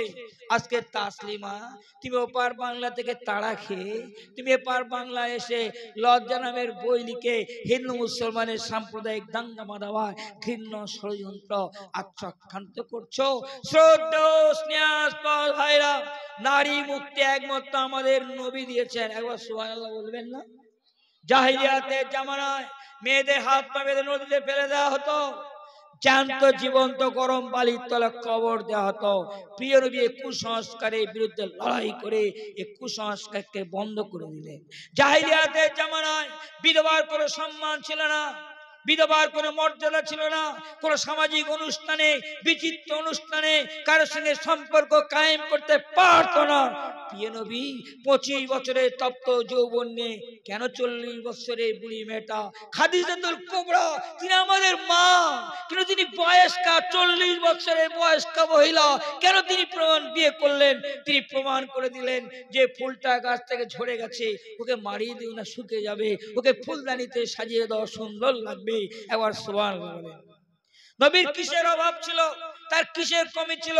হাদিস পাকে এসেছে 25টা জান্নাতি যুবকের শক্তি নবীর শরীরে ছিল। একবার সুবহানাল্লাহ। প্রিয় নবীর এত শক্তি ছিল, আরবের একটা বিখ্যাত পালোয়ান, তার নাম রোকানা, সে শপথ নিয়েছিল যদি হযরত মুহাম্মদ আমাকে হারিয়ে দিতে পারে তাহলে আমি ইসলাম গ্রহণ করব। নবীর দরবারে এসে বলল, আপনি নবী? হ্যাঁ। তাহলে আমি আরবের সবচেয়ে বিখ্যাত কুস্তিগীর, আমি পালোয়ান, আমাকে কেউ পরাস্ত করতে পারেনি, পরাস্ত বলে আমার ইতিহাসে লেখা নাই, তাহলে আপনি আমাকে পরাজিত করেন। প্রিয় নবী তার কবজি ধরে ফেলে দিলেন। লোকটি বলল, আমি আনরেডি ছিলাম, অপ্রস্তুত ছিলাম, আমি রেডি হচ্ছি। প্রিয় নবী বলে, রেডি হও। ও রেডি হলো।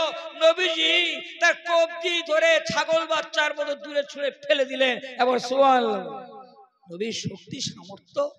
আলী রাদিয়াল্লাহু তাআলা আনহু প্রিয় নবীকে বলেছিলেন, আপনি কাবা শরীফের ছাদে উঠবেন, আমার কাঁধে পা দিয়ে উঠুন। আল্লাহ রাসূল বললেন, আলী তুমি আমার ভার বহন করতে পারবে না। আলী এত বড় বীর, যাকে আসাদুল্লাহ বলা হয়, আল্লাহর সিংহ। আল্লাহ রাসূল বলছেন, আমার ভার তুমি বইতে পারবে না। মনে রাখবেন, একবার পাহাড়ের উপত্যকায় প্রিয় নবী আবু বকর সিদ্দিক, ওমর ইবনুল খাত্তাব এবং উসমান গনি রাদিয়াল্লাহু তাআলা আনহু আজমাইন চারজন উঠেছিলেন। পাহাড় প্রচন্ড কাঁপতেছিল, প্রকম্পিত হতেছিল। প্রিয় নবী বলেন, পাহাড় তুমি জানো তোমার বুকে কে উঠেছে, তোমার উপরে কে আরোহণ করেছে জানো?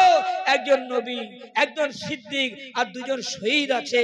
আবার সুবহানাল্লাহ বলেন। সেই নবী যার শক্তি সামর্থ্য এত বেশি, যার শক্তি সামর্থ্য এত বেশি, যার সৌন্দর্য বেশি, তাহলে কেন তিনি বার্ধক্য মহিলাকে বিয়ে করলেন? কেন? তাকে তো প্রস্তাব দেওয়া হয়েছিল, ওগো নবীবর, আপনি যদি বলেন আরবের সবচেয়ে সুন্দরী মেয়েকে আপনার বিয়ে দেবো, আপনি যদি বলেন আরব জাহানের সম্রাট বানাবো। প্রিয় নবী বললেন, আমি সম্রাট হতে চাইনি, আমি সম্রাট হতে আসিনি, আমি সুন্দর ভোগ করতে আসিনি, আমি ন্যায় ইনসাফ প্রতিষ্ঠা করতে এসেছি। এক হাতে যদি চাঁদ পেড়ে দাও, আরেক হাতে আফতাব, এ মোহাম্মদ করিবে না কবু সত্যের অপলাপ। এবার সুবহানাল্লাহ। অতএব মনে রাখবেন, তিনি কেন বিধবাকে বিয়ে করলেন, কেন খাদিজাতুল কুবরাকে বিয়ে করলেন? এজন্য যে ফুলটা গাছ থেকে ঝরে গেছে, ওকে মারিয়ে দিও না, শুকিয়ে যাবে, ওকে ফুলদার দিয়ে সাজিয়ে দাও, সুন্দর লাগবে। মনে রাখবেন, প্রিয় নবী যদি আইনটা চালু না করতেন, তাহলে সোনিয়া গান্ধী কংগ্রেসের সভানেত্রী হতে পারতেন না।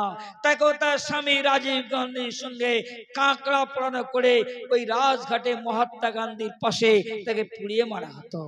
আজ ভারতবর্ষে মাটিতে উর্মিলা, শর্মিলা, সাবিত্রী দেবী, যাদের সিঁথিতে সিঁদুর নাই, যাদের হাতে শাঁখা নাই, হে আমাদের দাদিমা, হে আমাদের কাকিমা, হে আমাদের জেঠিমা, তোমরা যে বেঁচে আছো, এটা আমার নবীজির অবদান। একবার সুবহানাল্লাহ। যদি বলেন কেন, রাজা রামমোহন রায় তার বাবা থেকে মাদ্রাসায় পাঠিয়েছিল আরবি শিখতে। কেন? আরবি শিখতে পারলে ইংরেজদের এক্সিকিউটিভ হতে পারবে, ইংরেজদের আমলা হতে পারবে, ইংরেজদের দপ্তরে চাকরি করতে পারবে। কেননা মুঘলরা বিদায় দিয়েছে, মুঘলদের ভাষা উর্দু, আরবি, ফার্সি। তা আরবি জানতে হবে, ফার্সি জানতে হবে, উর্দু জানতে হবে, তবে সরকারি ফাইল পত্র অনুধাবন করতে পারবে। তাই রাজা রামমোহন রায় তার বাবা তাকে মাদ্রাসায় পাঠিয়েছিল। 25টা বছর ধরে তিলে তিলে তিলে তিলে কোরআন, হাদিস, ইজমা, ফিকহ, কিয়াস, খগল, ভূগোল, ইতিহাস, নবী জীবনী, ফাজাইল, মাসাইল, সিরাজি পড়াশোনা করলেন। বিরাট পণ্ডিত রাজা রামমোহন রায়, পাতলা পর্যন্ত গোল জামা, মাথায় পাগড়ি দিয়ে, বুকে একখানা কিতাব নিয়ে বাড়িতে আসছেন। কিতাবটা কে লিখেছে? রাজা রামমোহন রায়। কি ভাষায়? আরবি ভাষায়। কজন মাওলানা আরবিতে কথা বলতে পারে, কজন মাওলানা আরবিতে বই লিখতে পারে? রাজা রামমোহন রায় এত বড় ইসলামী স্কলার, এত বড় পণ্ডিত, তিনি আরবিতে একখানা বই লিখলেন। বইটার নাম মিফতাহুল ওয়াহিদিন। একত্ববাদের চাবিকাঠি একটা সৃষ্টিকর্তা একজন, তিনি আরবিতে বই লিখলেন। বাড়িতে আসার পরে তার ভাইপো কাঁদছে, বাবা গো মা গো, বাবা গো মা গো। হে প্রিয়তম ভাইপো, তোর বাবা মারা গেছে, তুই মা মা করে কেন কাঁদছিস? কাকা বাবু, আপনি জানেন না, আমাদের সমাজে কুসংস্কার আছে। সমাজপতিরা ঘোষণা করেছে, স্বামী মারা গেলে সেই তার স্ত্রী তাকে জ্যান্ত পুড়ে মরতে হবে। যদি জ্যান্ত জীবন্ত পুড়ে মরে, তাহলে হবে সে সতী, এর নাম সতী দাহ বা সহমরণ। যদি জ্যান্ত পুড়ে না পড়ে, তাহলে সে নরকে যাবে। যদি কোন মহিলা যদি বলে আমি মরবো না, তাকে জোর করে শ্মশানে পুড়িয়ে মারা হবে। জোর করে, যখন চিৎকার করে কেঁদে বলবে বাঁচাও, আমি স্বর্গ চাই না, সতী হতে চাই না, প্রাণে বেঁচে থাকতে চাই, সমাজপতিরা তখন বলবে বাজাও ঢাক, বাজাও ঢোল, বাজাও সানাই, বাজাও হারমোনিয়াম। তাদের সেই সুরের তালে তালে, বাজনার তালে তালে অসহায় নারীর করুণ আর্তনাদ হারিয়ে যাবে। মনে রাখবেন, রাজা রামমোহন রায় প্রতিবাদে গর্জে উঠলেন। তার কথা শুনলো না, লর্ড ব্রেন্টিং কে বললেন, হে লর্ড ব্রেন্টিং, এই এই ভারতবর্ষে আপনাদের দুশ্মন কারা? লর্ড বেন্টিং বলল মুসলমানরা। কেন? আমরা মুসলমানদের জমিদারি জায়গিরি চাকরি কেড়ে নিয়েছি, আর আমরা ঘোষণা দিয়েছি জমিন হবে আল্লাহর, আইন চলবে ইস্ট ইন্ডিয়ান কোম্পানি। তখন ওলামায়ে কেরাম ফতোয়া দিয়েছে আমাদের বিরুদ্ধে। কি ফতোয়া দিয়েছে? তারা বলেছে ইংরেজি শেখা যাবে না, ইংরেজি শিখলে ইংরেজদের দালালি করবে। তারা ফতোয়া দিয়েছে যেমন নামাজ পড়া ফরজ, যেমন রোজা করা ফরজ, তেমন ইংরেজদের বিরুদ্ধে জিহাদ করা ফরজ। তারা ফতোয়া দিয়েছে প্রত্যেকটা মুসলমানকে জিহাদ করতে হবে, ওরা তো আমাদের দুশমন। রাজা রামমোহন রায় বলল আপনারা কি চান যে আপনার দুশমনেদের সংখ্যা বেড়ে যাক?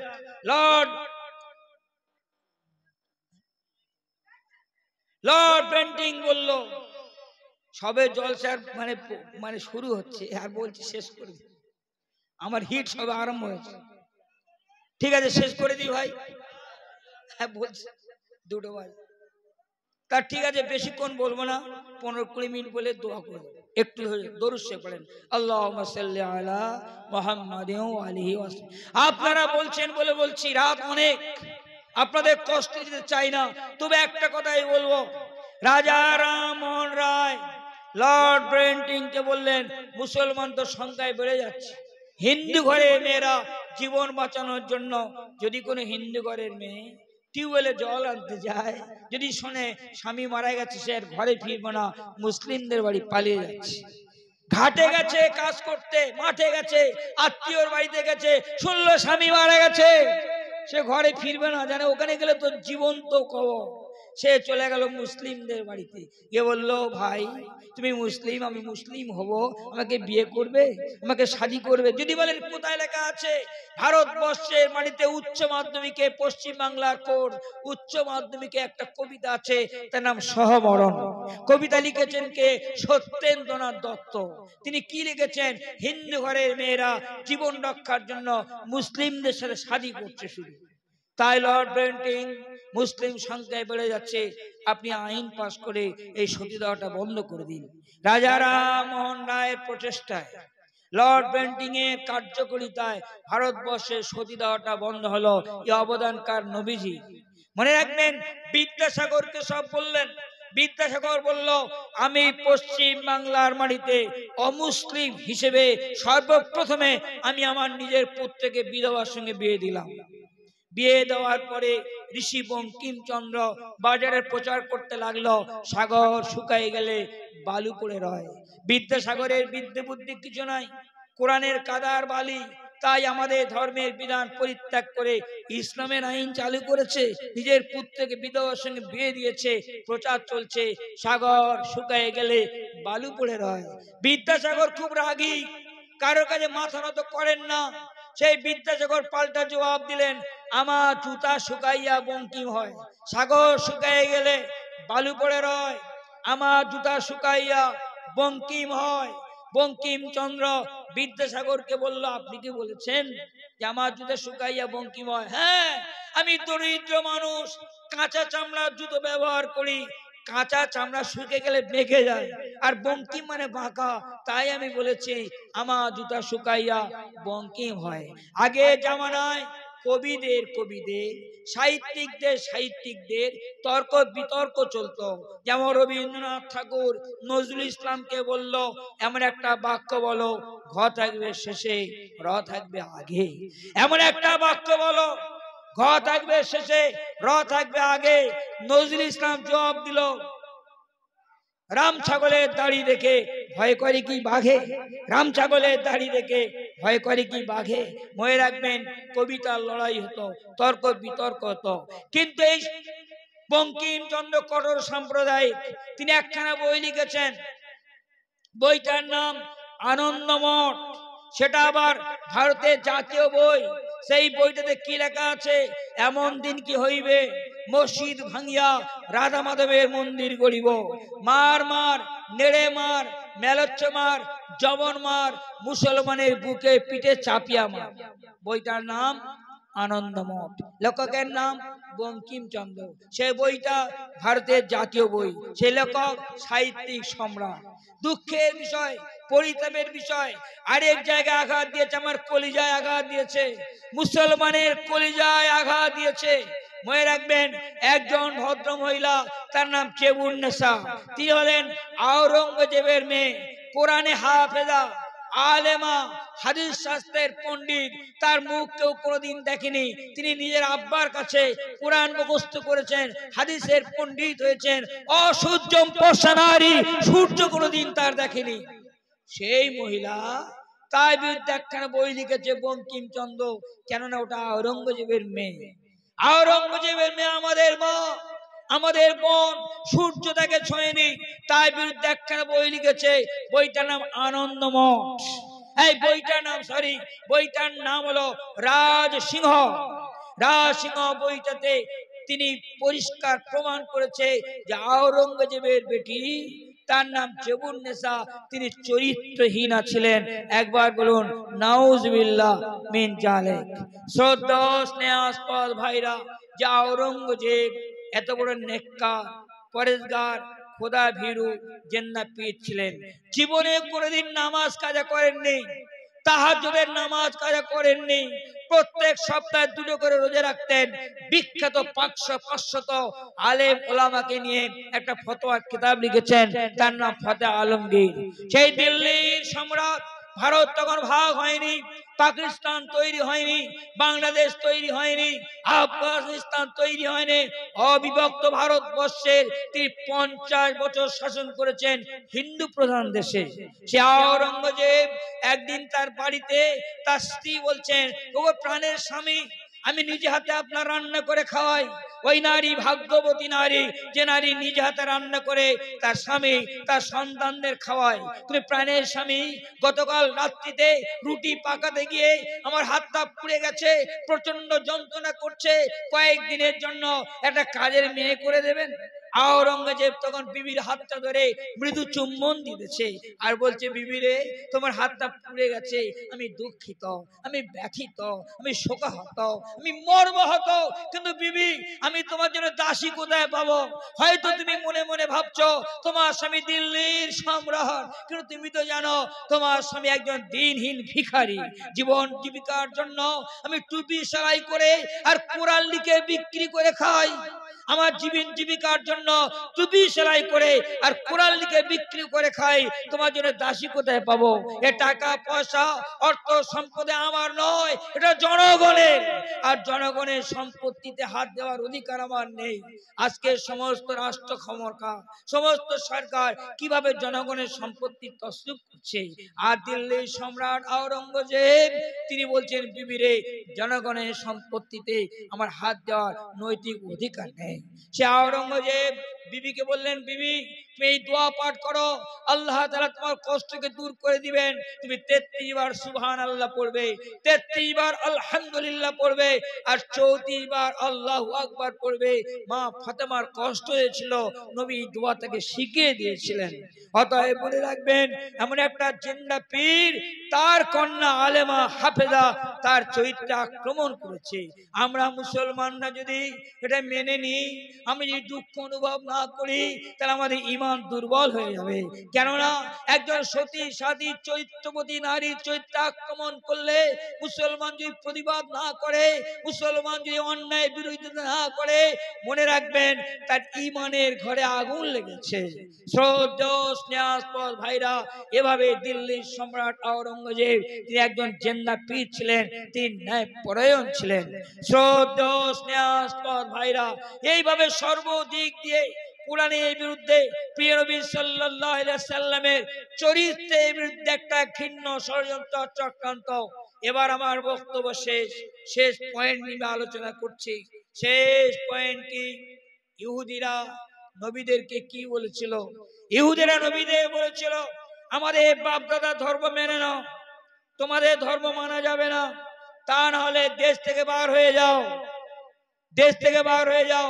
ইহুদি জাতি তাদের নবীদের বলেছিল, হয় দেশ থেকে বার হয়ে যাও, তা না হলে আমাদের বাপদাদা ধর্মকে মেনে নাও। ঠিক তেমন করে ভারতবর্ষের বাড়িতে একটা জালিম সরকার, তার দুটো ঘোষণা, হয় আমাদের ধর্ম আমাদের আইন মেনে নাও, ইন্ডিয়ান ইউনিয়ন সিভিল কোড, একক জীবন বিধি ব্যবস্থা, অভিন্ন আইনে আইন চালু করছে, অর্থাৎ সকলের জন্য একই আইন হবে। সকলের জন্য যদি একই আইন হয় তাহলে আপনি শরীয়তের বিধানে আর বিয়ে দিতে পারবেন না। সকলের যদি আইন হয় তাহলে আপনার ওয়ারিশান সম্পত্তি ভাগ পাবে না। সকলের যদি আইন হয় তাহলে আপনি কবরস্থানে আর কবর দিতে পারবেন না। সকলের জন্য একই আইন হলে আপনি শরীয়ত কোরআনের বিধানকে আর মান্যতা দিতে পারবেন না। নাম্বার 2, আরেকটা আইন চালু করছে ওয়াকাফ সম্পত্তি। মনে রাখবেন, মুসলমান ধনী ব্যক্তিরা তারা আল্লাহর নামে কোটি কোটি সম্পত্তি ওয়াকাফ করেছে। বর্তমান পাকিস্তান যত বড় রাষ্ট্র, তার চেয়ে বেশি সম্পত্তি মুসলমানরা দান করেছে। কেন? মাদ্রাসা চলার জন্য, মক্তব চলার জন্য, মসজিদের উন্নতি কল্পে, মাদ্রাসার উন্নতি কল্পে, এতিম দরিদ্র মিসকিনদের জন্য, বিধবা নারীর জন্য, শিক্ষার ক্ষেত্রে সেখানে স্টাইপেন্ড স্কলারশিপের জন্য এটা মুসলমানরা দান করেছে। এখন সরকার চক্রান্ত করছে ওই সম্পত্তি আমাদের কেড়ে নিতে হবে। তারা যদি ওয়াকাফ বিল পাস করে ওই সম্পত্তি তারা কেড়ে নিবে। ওই সম্পত্তি যেদিন তাদের হাতে চলে যাবে, আপনার পাড়ায় এসে বলবে এই মসজিদে নামাজ পড়তে পারবেন না, এই কবরস্থানে কবর দিতে পারবেন না, এটা আমাদের সম্পত্তি।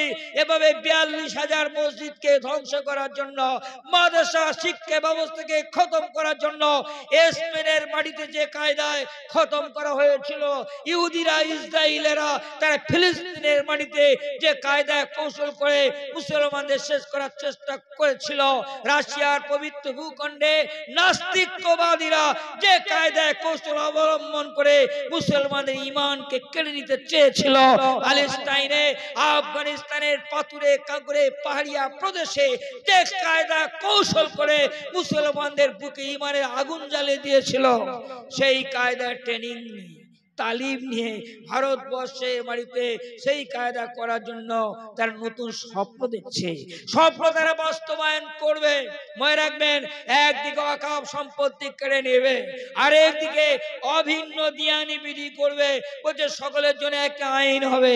আমরা পাল্টা যদি প্রশ্ন করি, সকলের খাদ্য খাবার আগে এক করুন, সকলের পোশাক পরিচ্ছদ আগে এক করুন, সকলের ভাষাগুলো এক করুন, uniform dress, Indian uniform dress, Indian uniform language, Indian uniform sports. খাদ্যের মিল নেই, পোশাকের মিল নেই, ভাষার মিল নেই, তাহলে আইনের মিল হবে কি করে? আমরা হিন্দু মুসলমান এক নৌকা যাত্রী, সত্য শিরকাশ কি বিচিত্র এই দেশ, নানা ভাষা, নানা মন, নানা পরিধান, বিবিধের মাঝে দেখো মিলের বহন। বয়ে রাখবেন, একটা বাগানে হরেক রকম ফুল থাকলে যেমন বাগানটা খুব সুন্দর দেখায়, ঠিক তেমন করে ভারতবর্ষে বাড়িতে বিভিন্ন জাত ধর্ম মানুষ বসবাস করে, তবে ভারতবর্ষকে বর্ণাঢ্য দেখাবে। আজকের মুসলমানদেরকে বিতরণ করার জন্য বিভিন্ন কায়দা অবলম্বন করছে। কখনো বলছে এনআরসি করব, এমপিআর করব। ওই নবীদের বলেছিল দেশ ছাড়ো, মুসলমানদের পাল্টা বলতে চায় যে হিন্দুরা থাকবে, খ্রিস্টান জৈন থাকবে, মুসলমানরা থাকতে পারবে না। কেন? এদেশটা কি তোমার বাবার জমিদারি না তোমার পৈতৃক সম্পত্তি? আমরা ভারতবর্ষের মুসলমানেরা কি তোমার বাপের বাড়ি জায়গিরি খাই না তোমার দয়া ভিক্ষানে বেঁচে আছি? আমাদের কি এইটাই অপরাধ ছিল? যখন দেশ ভাগ হয় আমরা বিরোধিতা করেছি, আমরা দেশ ভাগের চরম বিরোধিতা করেছি, এখন আমাদের ঘাড়ে দোষ দিচ্ছে। কিন্তু মনে রাখবেন, দেশ ভাগ আমরা করিনি। দেশ ভাগ করেছে কে? তার নাম জওহরলাল নেহেরু, তার নাম সর্দার বল্লভভাই প্যাটেল, তার নাম মোহাম্মদ আলী জিন্নাহ। যিনি বলেন কোথায় লেখা আছে? বইটার নাম ভারত কি করে ভাগ হলো। লেখকের নাম ব্যারিস্টার বিমলানন্দ শাসমল। আরেকটা বইয়ের নাম বলছি, বইটার নাম দ্য ইন্ডিয়ান উইন্স ফ্রিডম।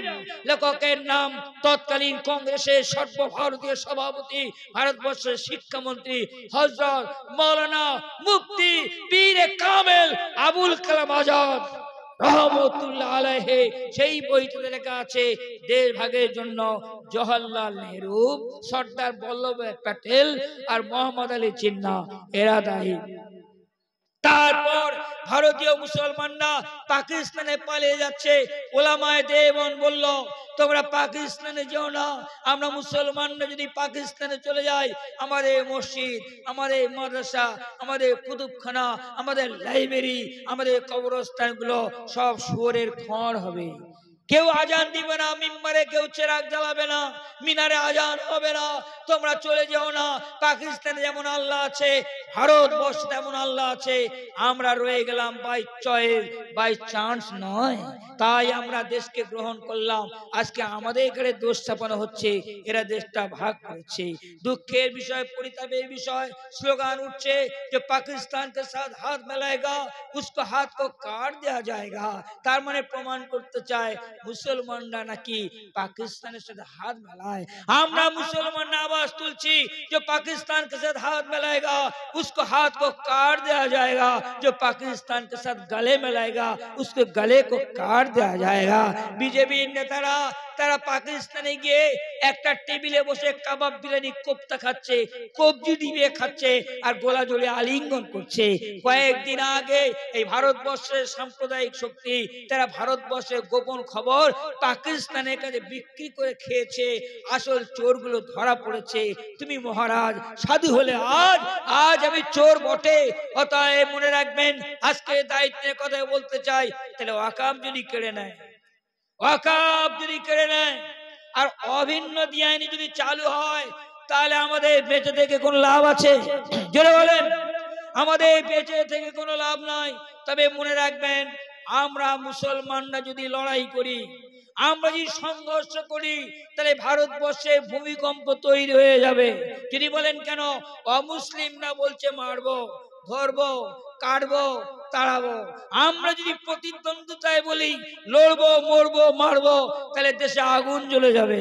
তাই আমরা লড়াই করব না, যুদ্ধ করব না, আমরা ভালোবাসা দেব, আমরা মহব্বত দিয়ে আদর করে বুকে জড়িয়ে ধরবো। তোমরা আমার ঘর ভেঙে দিবে, আমরা তোমাদের ঘর গড়ে দেব। তোমরা আমাদের কাঁটা দিবে, বীজ দিবে, আমরা ফুল দিয়ে বরণ করব। আমরা লড়াই করব না, আমরা মারব না। তবে মুসলমানের একটা দায়িত্ব আছে, সেটা কি? যে প্রয়োজনে আমরা নদী নদী রক্ত দেব, প্রয়োজনে সাগর সাগর খুন দেব।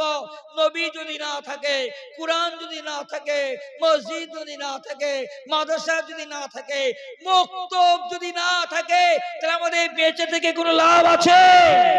অতএব মনে রাখবেন, আমাদের সেই নবী যিনি আমাদের তালিম দিয়েছেন, হে আল্লাহ আমাদের শাহাদাতের মওত দাও। মৃত্যুকে আমরা আলিঙ্গন করি, মৃত্যুকে প্यार করি, মৃত্যুকে চুম্বন দান করি। ও জালিম क्या समझते हैं जो अपने दिल में हंसते हैं, अभी करबला की आखिरी मैदान बाकी है, वो कब्र से डरते हैं, मेरे लिए खटिया में कफन इंतजार है। অতএব মনে রাখা দরকার, আমরা মৃত্যুকে ভয় করি না। আমরা যদি শহীদ হই, মারবো না, মরবো। আমাদের রক্তের পিচ্ছিল পথ দিয়ে আবার দেশে নতুন সূর্য উঠবে। আবার আমাদের প্রজন্ম, আমাদের সন্তান সন্ততি সম্মানের সাথে মাথা উঁচু করে বাঁচবে। আর আমরা যদি মনে করি পিছনে দেখে কোনো লাভ নাই, যা হচ্ছে হোক গে, তাহলে মনে রাখবেন আমিও মরবো, আমার সন্তানরা মরবে, আমিও মরবো, আমাদের প্রজন্ম মরবে। কিছুদিন আগে বাংলাদেশের ছাত্র জনতা ওলামায়ে কেরামের কুইন্টাল কুইন্টাল রক্তের বিনিময়ে 16,000 মাদ্রাসা ছাত্র শহীদ হয়েছে। এই যে যেখানে এ মাঠে একটা ময়দান ছিল, শাহবাগ ময়দান, সেখানে 16,000 মাদ্রাসা ছাত্র এর আগে হাসিনার হাতে শহীদ হয়েছে। এবারে ছাত্র জনতা শহীদ হয়েছে, রক্ত দিয়েছে, তবে নতুন সূর্য উঠেছে। ঠিক তেমন করে জালিমরা যদি চেষ্টা করে, মসজিদ থাকবে না, মাদ্রাসা থাকবে না, ওয়াকাফ থাকবে না, অভিন্ন জ্ঞানী বিধি চালু করে শরীয়ত থাকবে না, তাহলে আমাদের বেঁচে থেকে লাভ নেই। আমরা মরে যাব, আমরা শহীদ হয়ে যাব, আমরা জীবন দিয়ে দেব। তোমরা কত জীবন নেবে নিয়ে নাও, আমরা জীবন দিয়ে দেব। কেন? আমরা সেই নবীর ভক্ত, যে নবী আমাদের শিখিয়ে দিয়েছেন যে তোমরা শহীদ হয়ে মরো। অতএব শ্রদ্ধা স্নেহাস্পদ ভাইরা, যদি আমাদের সামনে ডাক আসে, আমরা রেডি আছি? যে বলে রেডি আছি। আমাদের আমিরের শরীয়ত পশ্চিম বাংলার আমিরের শরীয়ত, তার নাম মাওলানা মঞ্জুর আলম কাশেমি, যিনি আলিয়ার প্রফেসর ছিলেন, দারুল উলুম দেওবন্দের কৃতি সন্তান। তিনি পশ্চিম বাংলার মুসলমানদের আমির হয়েছেন। আমাদের অল ভারতবর্ষের যিনি আমিরের শরীয়ত, তার নাম হযরত মাওলানা পীর কামেল আরশাদ মাদানী মাদ্দাজিল্লাহুল আলিয়া, মাওলানা মুহাম্মদ মাদানী মাদ্দাজিল্লাহুল আলিয়া। এরা চাচা ভাইপো। এরা যদি আমাদের ডাক দেয়, এরা যদি আমাদের সামনে পথ নির্দেশনা দেয়, এবং পশ্চিম বাংলার আমির যদি ডাক দেয়, ইনশাআল্লাহ জেল বড় আন্দোলন করব, সত্যাগ্রহ আন্দোলন করব, প্রতিবাদ মিছিল বার করব, জেল ভরব।